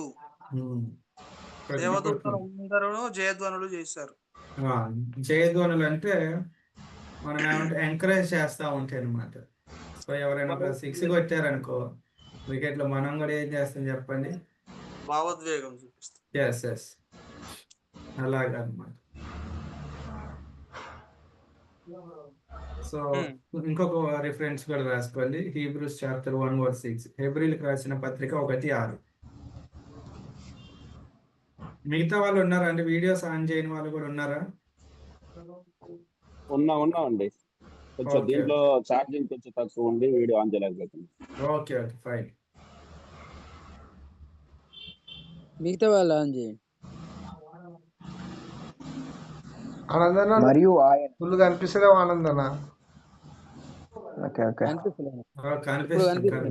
ఓకే. తర్వాత చిత్తం అండి. వాటి వ్యక్తిత్వంలో మూడోటి ఏంటిదంటే చిత్తం. చెప్పారు డిఫరెన్స్ చెప్పలేదు. 1:6. సో ఈరోజు ఆబ్సెంటీస్ ఎవరు? మొత్తం 12 మంది వచ్చారు.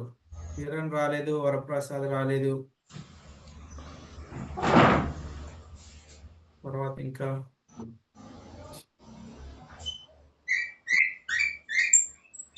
ఒక నిమిషం అండి చూస్తున్నాను.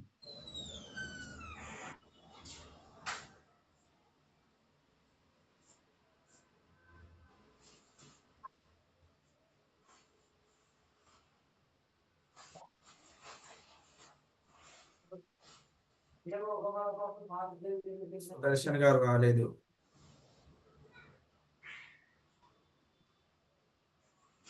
కిరణ్ పాల్ గారు రాలేదు. వరప్రసాద్ గారు రాలేదు. తర్వాత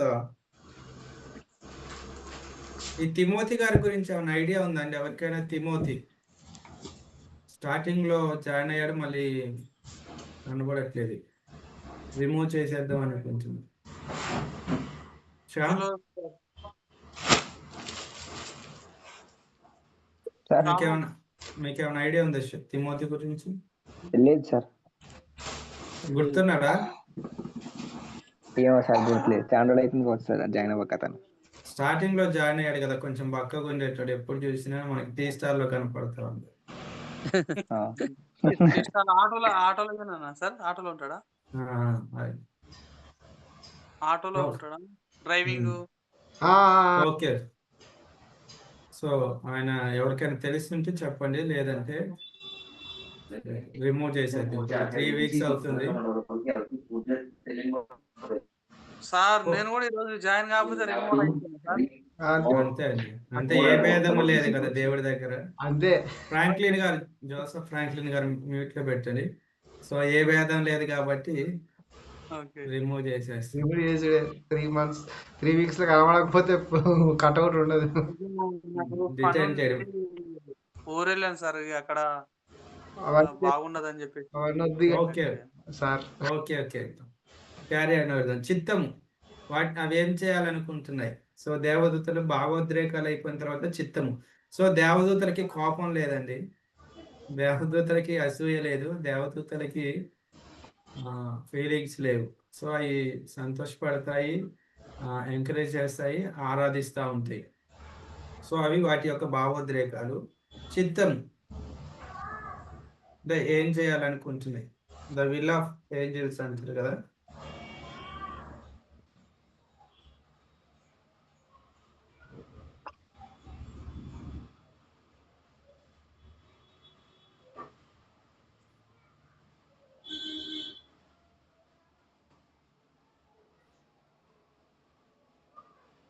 ఓకే, సో అవి ఏం చేస్తాయంటే ఆరాధన చేయుటకు తీర్మానించుకున్నాయి. తర్వాత రక్షణకు సంబంధించిన విషయాలలో తెలుసుకునే తీవ్రమైన కోరిక వాటికున్నది. ఇంకోటి ఏంటిదంటే దేవదూతలు తమను ఎవరు ఆరాధన చేయవద్దని అంటారు. సో ఆరాధన కోరుకోవాలన్నమాట దేవదూతలు. ఇంకోటి ఏంటంటే దేవదూతలు దేవునికి వ్యతిరేకంగా తిరుగుబాటు చేశారు. చిత్తంలో సార్ ఇవన్నీ చిత్తాలు. కొందరు దూతలు పరిశుద్ధంగా ఉండడానికి తీర్మానించుకున్నారు, కొంతమంది ఏమో దేవునికి వ్యతిరేకంగా తిరుగుబాటు చేశారు.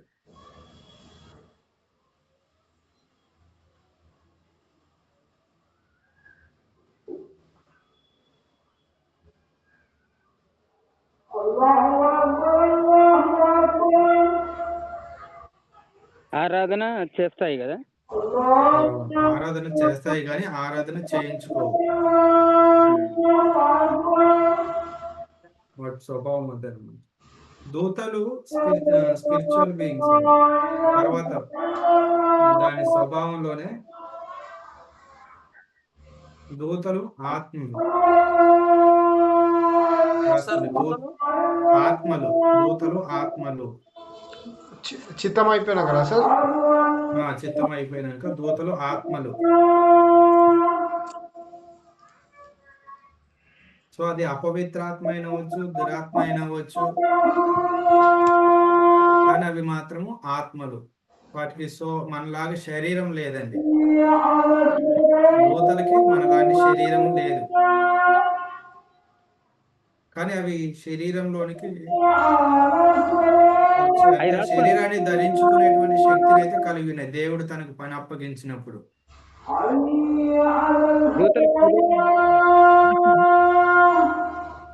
సునీల్ గారు మ్యూట్ లో పెట్టండి, మైక్ మ్యూట్ లో పెట్టండి.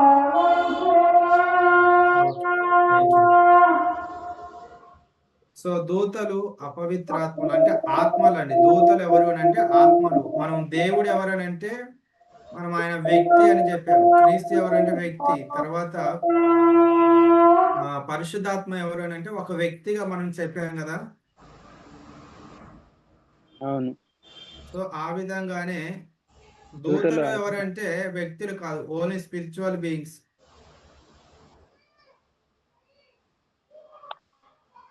పవిత్రాత్మలు. సార్ మ్యూట్ లో పడ్డారు సార్. ఓకే ఓకే నల్లి. సార్ చెప్పండి సార్ మళ్ళీ.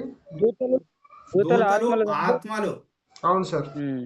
అంటే అవి ఆత్మలు అని అంటే ఎలాగంటే అవి మనుషులు కాదు, మనిషి శరీరానికి సంబంధించినటువంటివి కాదనమాట, వాడికి శరీరం లేదు. అవును. సో దూతలు ఆత్మలు. ఇక అపవిత్రాత్మలు అనే వాక్యంలో ఉంది కదా, సో అవి ఆత్మలు అనమాట, వ్యక్తులు కాదు.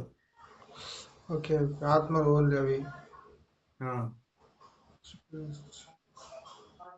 సో మనం పరిశుద్ధాత్మను ఆత్మ అనలేము, అంటే ఆయన వ్యక్తిగా కూడా చెప్పవచ్చు. పరిశుద్ధాత్మను ఆత్మ అని చెప్పవచ్చు, వ్యక్తిగా కూడా మనము వర్ణించవచ్చు. క్రీస్తు ఎలాగైతే శరీరాన్ని ధరించుకున్నాడో సో అలాంటి వ్యక్తిగా మనకి పరిశుద్ధాత్మ కనబడుతుంది. కానీ దూతలకు వచ్చేసరికి అవి ఆత్మలు మాత్రమే, వాటికి శరీరం అనేటువంటిది లేదు.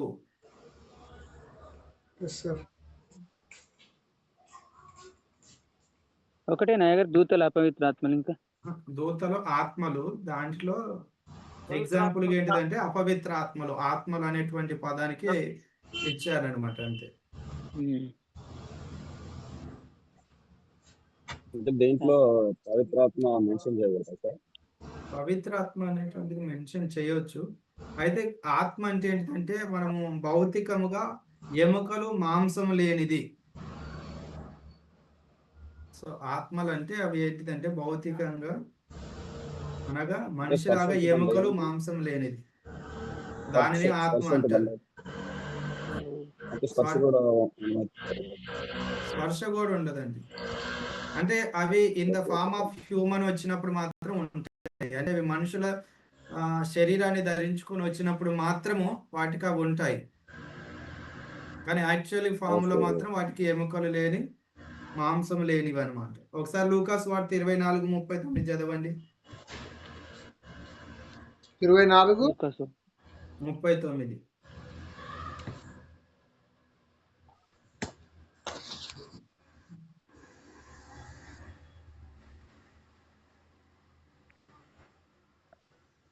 నేనే ఆయనను అనుటకు నా చేతులను నా పాదములను చూడుడి, నన్ను పట్టి చూడుడి.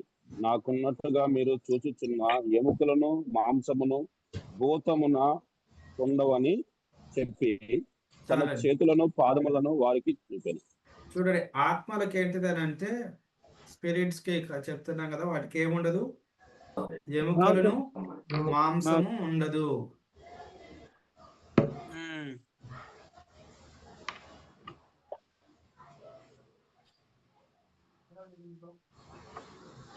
తర్వాత దూతలు అక్షయులు మరియు సంతానోత్పత్తి చెయ్యరు. ఏంటి సార్? దూతలు అక్షయులు, క్షయము కాని వారు అన్నమాట. అంటే అక్షయులు మరియు సంతానోత్పత్తి చెయ్యరు.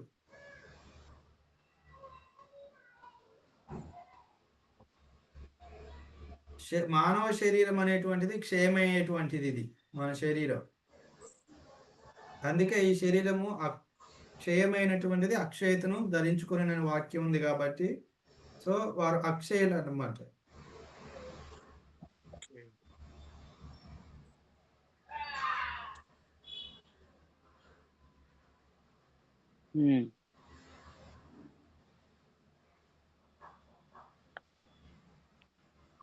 చూడండి, లూకాసు వార్త 20:36 చదవండి. లూకాసు వార్త 20:36 చదవండి. 20:36 సార్.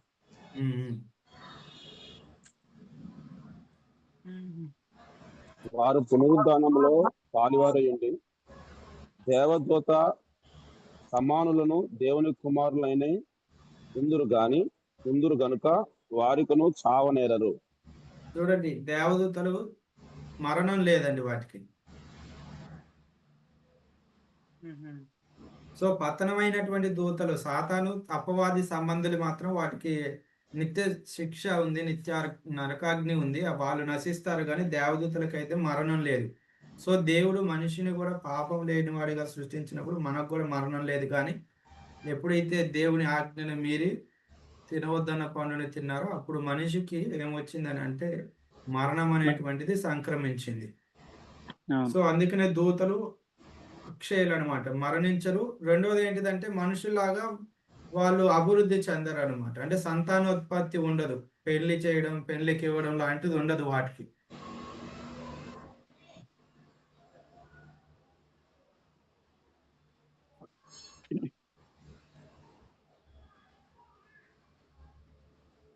సో అందుకే వాళ్ళని అక్షయులు అంటారు, సంతానోత్పత్తి చేయరు, వివాహములు ఉండవు. సో కానీ మనకి ఒక కాంట్రడిక్షన్ ఉంటుంది ఒక వాక్యంలో, ఆది కాండంలో ఉంటుంది, దేవుని కుమారులు నరుల కుమార్తెలు చక్కని వారని వారిని వివాహం చేసుకునేదని వాక్యం ఉంటుంది. సో అది ఎవరి గురించి రాయబడింది అనేటువంటిది అంటే అది అర్థం చెప్పు రాయ్ గారు, దేవుని కుమారులు నరుల కుమార్తె. నేను మిమ్మల్ని అడుగుతున్నాను. దేవుని కుమారులు అంటే నాకు అర్థమైంది ఏంటంటే దేవుని నమ్ముకున్న వాళ్ళు దేవుని కుమారులు, నమ్మని వారు నరుల కుమారులు ఏమో అని అట్లా సార్ ఈ క్లాస్ అంతటికి జర కదా ఒక్కటి వివరించి ముగించినా పర్వాలేదు సార్.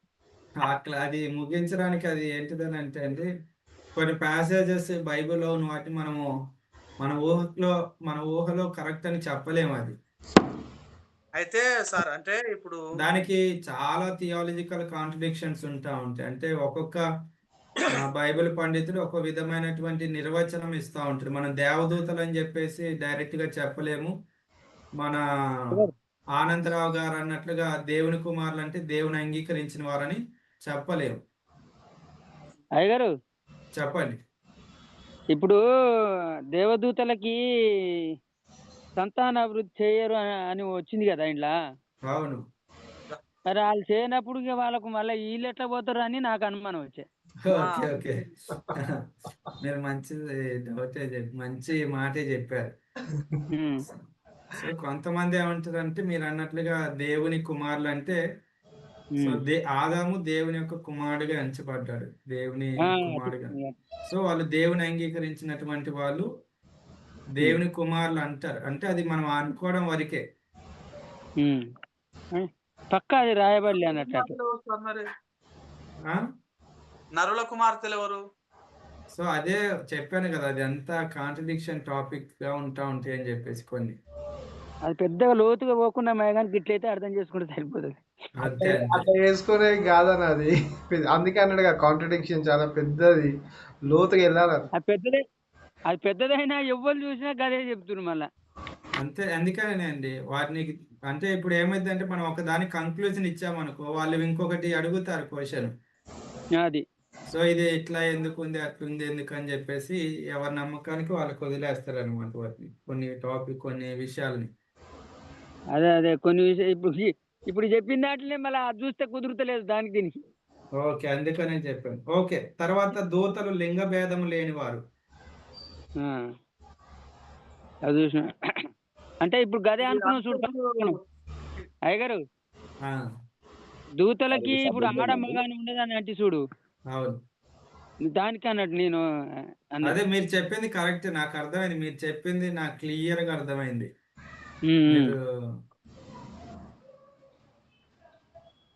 ఎందుకంటే దేవదూతలకి ఏముంటారంటే దేవుని కుమారుడు అంటే దేవదూతలే అని అంటారు కదా సార్, ఇది కాదా రాంగా? అంటే ఆ పదము రాంగ్ అని చెప్పలేమండి. ఒక్కొక్క పదము ఒక్కొక్క విధానంకి ఉపయోగించబడింది. సో అది ఆ పదం ఎందుకు ఉపయోగించింది అనేది టెర్మినాలజీ చదవాలి. సో టెర్మినాలజీ చదివినాక కూడా మళ్ళీ ఇప్పుడు మనం దేవదూతల గురించి చదువుతా ఉన్నాం కదా, వాటికి లింగ భేదం లేదు, వాళ్ళు దూతలు కదా. సో వాళ్ళు in the form of human ఎలాగొస్తారు.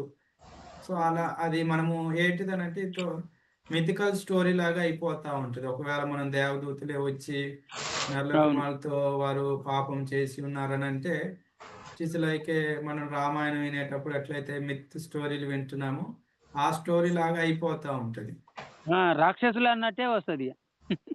సో అట్లా కాంట్రడిక్షన్స్ ఉంటాయి. ఓకే, దాన్ని లివింగ్ పక్కకు పెట్టేద్దాం, మనం ముందుకు వెళ్దాం. లింగ భేదం లేని వారు సార్ దీంట్లో ఈ 5th వన్ కదా సార్, ఇది 5th వన్ కదా సార్, ఇది అండర్లైన్. ఇప్పుడు మనం నేర్చుకుంటున్నాం కదా, వ్యక్తిత్వంలో తెలివి, భావోద్రేకాలు, చిత్తము, తర్వాత దేవదూతల ఆత్మలు, దూతలు అక్షయులు మరియు సంతానోత్పత్తి చేయరు. దూతలకు లింగ భేదం లేదు. సార్ దూతల ఆత్మ ఇది తెలుసు. ఇవన్నీ వచ్చినాయి కదా సార్ ఇప్పుడు అక్షయ ఆ, బిందువు, లింగ ఇదంతా. ఇవన్నీ అవునవును. 4వ దాంట్లో రాసుకున్నావు దూతల ఆత్మలని. ఇప్పుడు 5th వన్ ఏంటి సార్? దూతలు లింగ భేదం లేనివారు. ఓకే. ఇప్పుడు అది రాసుకో. ఉమ్. సో ఆ దూతలు ఆడవాళ్ళ మగవాళ్ళ అని మనం చెప్పలేమని, ఎందుకంటే వాళ్ళకి లింగ భేదం లేదు.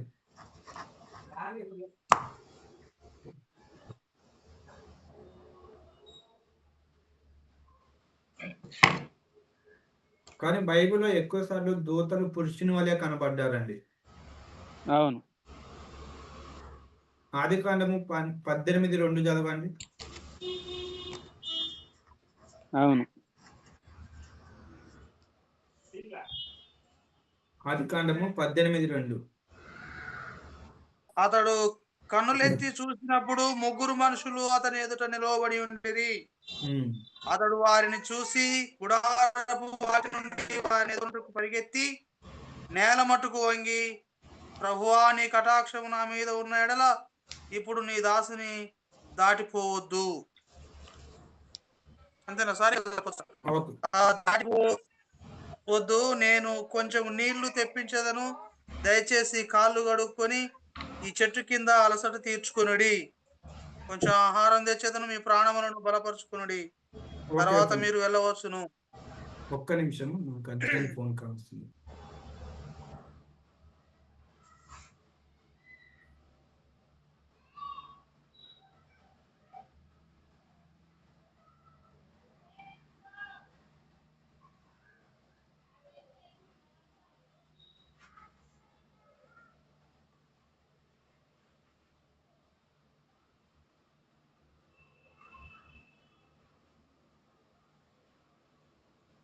అంటే ఇది కొంచెం కిందికి వస్తే అబ్రహాం గారి గురించి ప్రస్తావించినట్టు కానీ దూత గురించి లేదనుకుంటా.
ఆనందరావనా ఆ, ఇప్పుడు మాట్లాడేదన్న ఒకటి.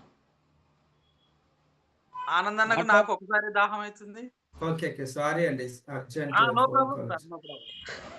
ఓకే ఓకే అండి. అయితే మనకి బైబిల్లో ఎక్కువ శాతం ఎలా కనబడ్డారంటే, మీరు చదివారు కదా భాగ్యరాజు గారు, వాళ్ళు పురుషులుగానే కనబడ్డారు, స్త్రీలుగా కనబడిన సందర్భాలు లేవు మనకి. సో అట్లా అని చెప్పేసి పురుషులని ముందు మనం ముద్ర వేయడానికి లేదు. సార్ టోటల్ గా అసలు లేనే లేరా సార్? లేరు ఓకే. స్త్రీలుగా లేరు.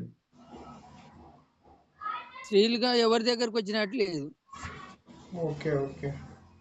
కానీ అంటే మన క్రిస్మస్ టైంలో ఎక్కువ ఏంజల్స్ ని అవే పెడతాం కదా. నేను తీసుకొస్తలేదు. భాగ్యరాజన్ కదా మనము ఏదైనా పాట పాడిపించినా డ్రామా వేయించినా స్పెషల్ గా అమ్మాయిలనే దేవదూతలుగా మనము క్రియేట్ చేస్తాం. సో ఇప్పుడు తెలిసింది లోతు. ఎవరు లేక అలా పెడతాం మనం.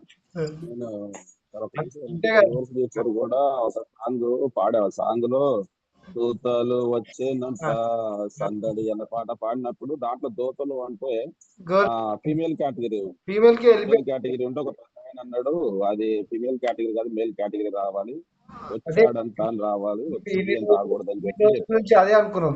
అంటే బేసిక్ గా మత్తయి సువార్త ఏదైతే దేవుడు మీదికి వెళ్ళిపోయేటప్పుడు ఇద్దరు ఏంజల్స్ వచ్చి అది ఒక సందర్భం ఉంటది అక్కడే నాకు ఇద్దరు మేల్ అనుకున్నా కానీ టోటల్ గా అయితే మేల్సే ఉన్నారు. అయితే అదే అండి, మనకి మేల్స్ ఎక్కువ ఉన్నారు, కాకపోతే మనము సంఘంలో స్త్రీలు ఎక్కువగా ఉన్నారు కాబట్టి స్కిట్ చేయడానికి అందుబాటులో ఎక్కువ ఉంటారు. అట్లాగా చేయడం జరిగింది. అదే సార్, ఏ సాంగ్ చేసుకున్నా బేసిక్లీ ఏదైనా ప్రోగ్రామ్ చేసినా చిన్నపిల్లల్ని ఏంజల్స్ వాళ్ళే ఇక అంతే. చిన్నపిల్లలు అంటే వాళ్ళకి తెలియదు కాబట్టి సో వాళ్ళని మనం ఏంజల్స్ కింద లెక్కేస్తాం. Okay sir. వాళ్ళు మెన్ అయినా ఉమెన్ అయినా సరే చిన్నపిల్లలు అంటే angels, they are like angels. వాళ్ళకు కూడా ఫీలింగ్స్ ఎమోషన్స్ అవి ఏమి ఉండదు.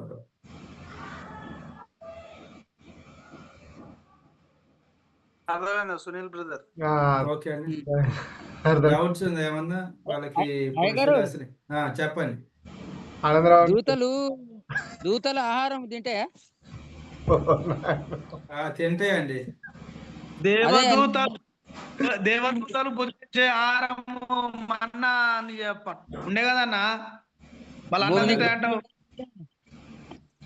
దేవదూతలు ఆహారం. అదే అడుగుతా.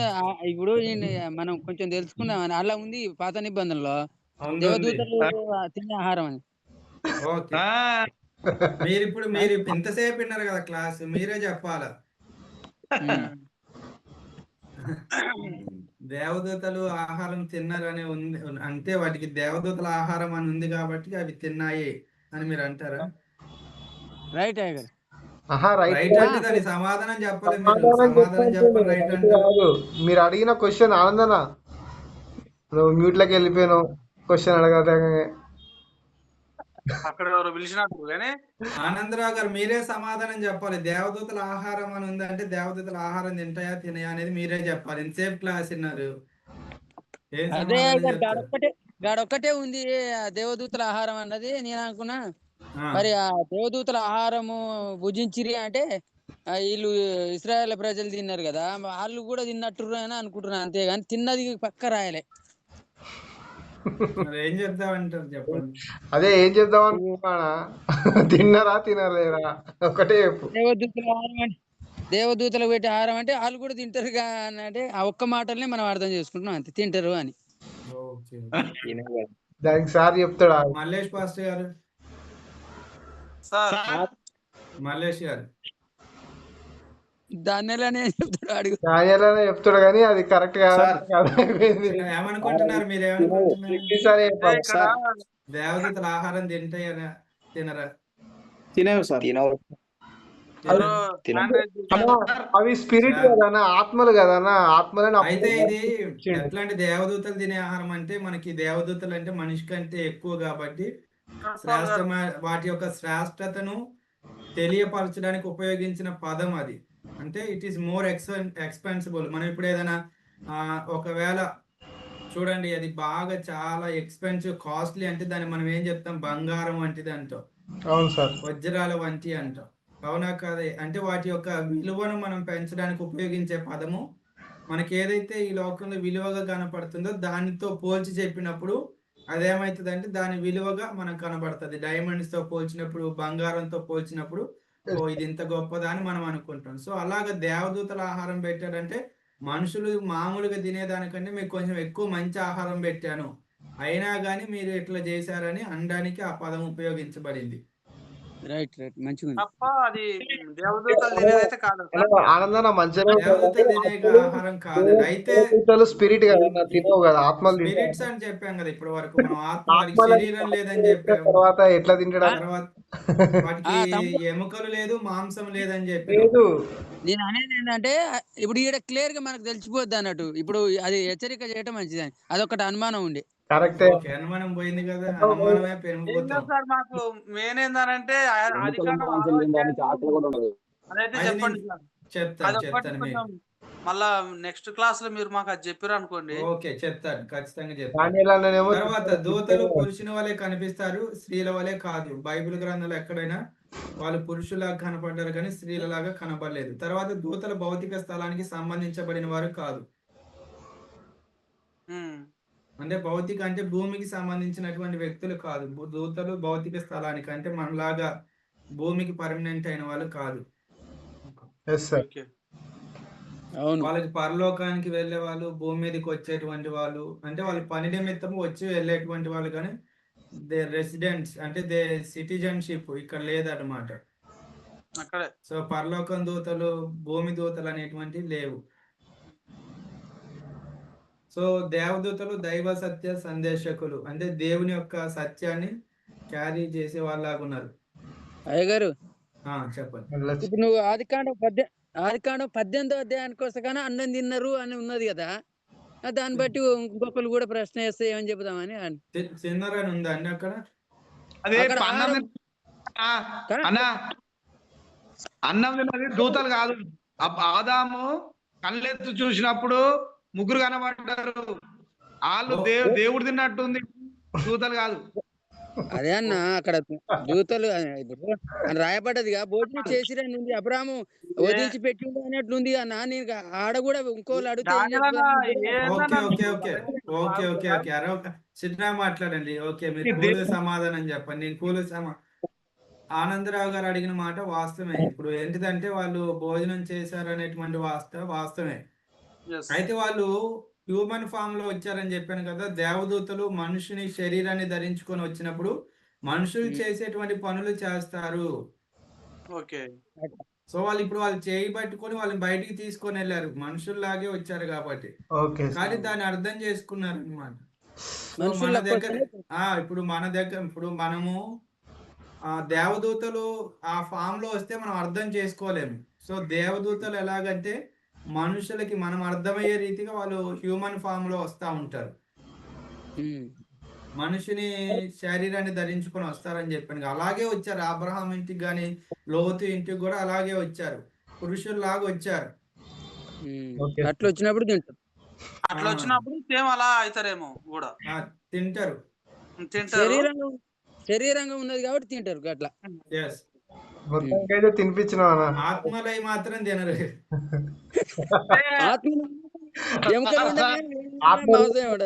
వాళ్ళకి శరీరం లేదనేది ఒక కన్క్లూజన్, కానీ ఆ మనుషులలో ఆత్మరూపంగా కలిసినప్పుడు తింటారు.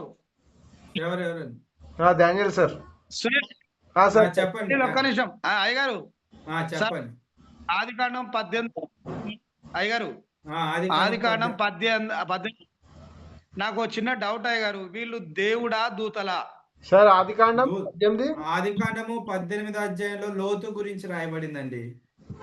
లేదు సార్, ఆదికాండం 18వ అధ్యాయంలో ఏముందంటే నేను చదువుతున్నాయి గారు, ఆయన మరియు మమ్రే దగ్గర ఉన్నప్పుడు క్షమించండి, ఇదైతే మనకి అది అబ్రహాం గురించే ఉన్నది. పిండి విసికి ఆవును కోసి తిన్నట్టుగా ఉన్నది అయ్య గారు. ఆ తర్వాత దేవుడు దీవించి షారకు గర్భఫలం వస్తుందని చెప్పినట్లు ఆ 18వ అధ్యాయంలో ఆదికాండంలో రాయబడ్డది.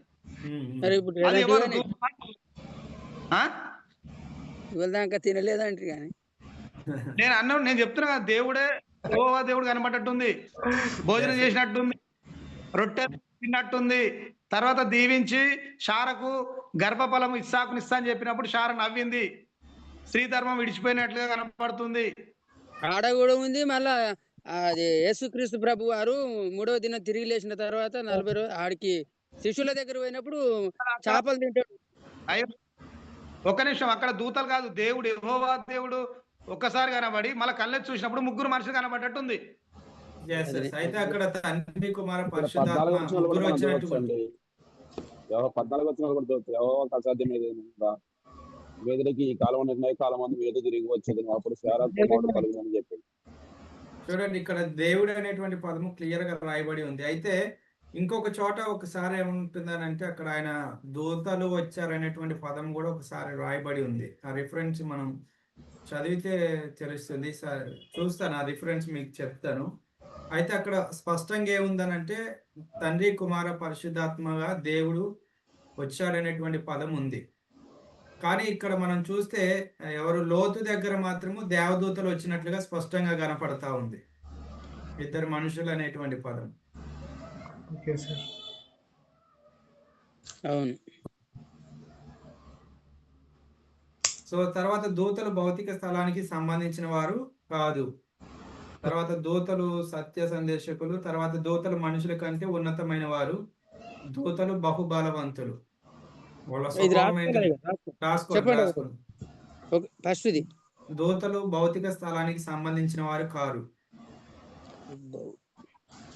వాక్యం అయిపోయింది కదా, దానియేలు గారు మోసేమని చెప్తున్నారు మనల్ని. లేదా గారు రాసుకుంటున్నా అంటే బైబిల్ చెప్పి పెట్టినంటే అర్థం ఏంటిది చాలానే. లేదా గారు ఇంకో బైబిల్ ఉంది, రెండు ఉన్నాయి బైబిల్. అయ్యారు చెప్పండి అయ్యారు ఫస్ట్ నుంచి మళ్ళీ ఒకసారి. దూతలు భౌతిక స్థలానికి సంబంధించిన వారు కారు.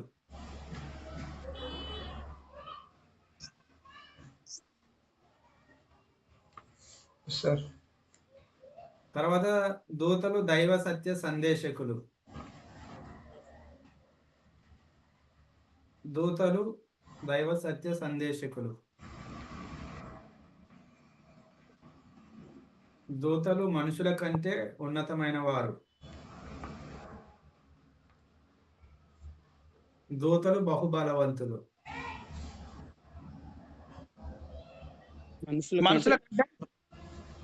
మనుషుల కంటే ఉన్నతమైన వారు. దూతలు బహుబలవంతులు.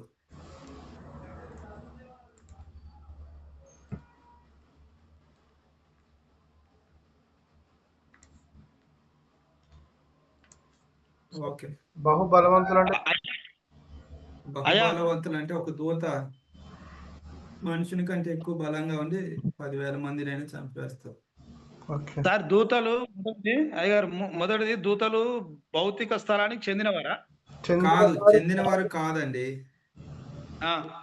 తర్వాత దూతలు భౌతిక స్థలానికి చెందినవారు కాదు. దూతలు దైవ సత్య సందేశకులు. ఫస్ట్ భౌతిక స్థలానికి సంబంధించిన వారు కారు, భూమి మీద ఉండేవారు. సెకండ్ది దూతలు దైవ సత్య సందేశకులు. అంతే. థర్డ్ వన్ దూతలు మనుషుల కంటే ఉన్నతమైన వంటి వారు. ఫోర్త్ వన్ దూతలు బహుబలవంతులు. రిఫరెన్స్ రాసుకోండి. 2వ రాజుల గ్రంథము 19వ అధ్యాయం 35వ వచనం. ఆ రాత్రి ఒక యెహోవా దూత బయలుదేరి అశ్షూరు వారి దండుపేటలో వచ్చి 185,000 మందిని హతము చేసెను. 2వ రాజుల గ్రంథం 19:35. సో దేవదూతలు అంత బహుబలవంతులు అన్నమాట. ఓకే, మనం రేపు దూతల నామములు, దూతల జనాభా వాటి గురించి నేర్చుకుందాం. ఓకే, క్లాస్ ఇంతటితో సమాప్తం.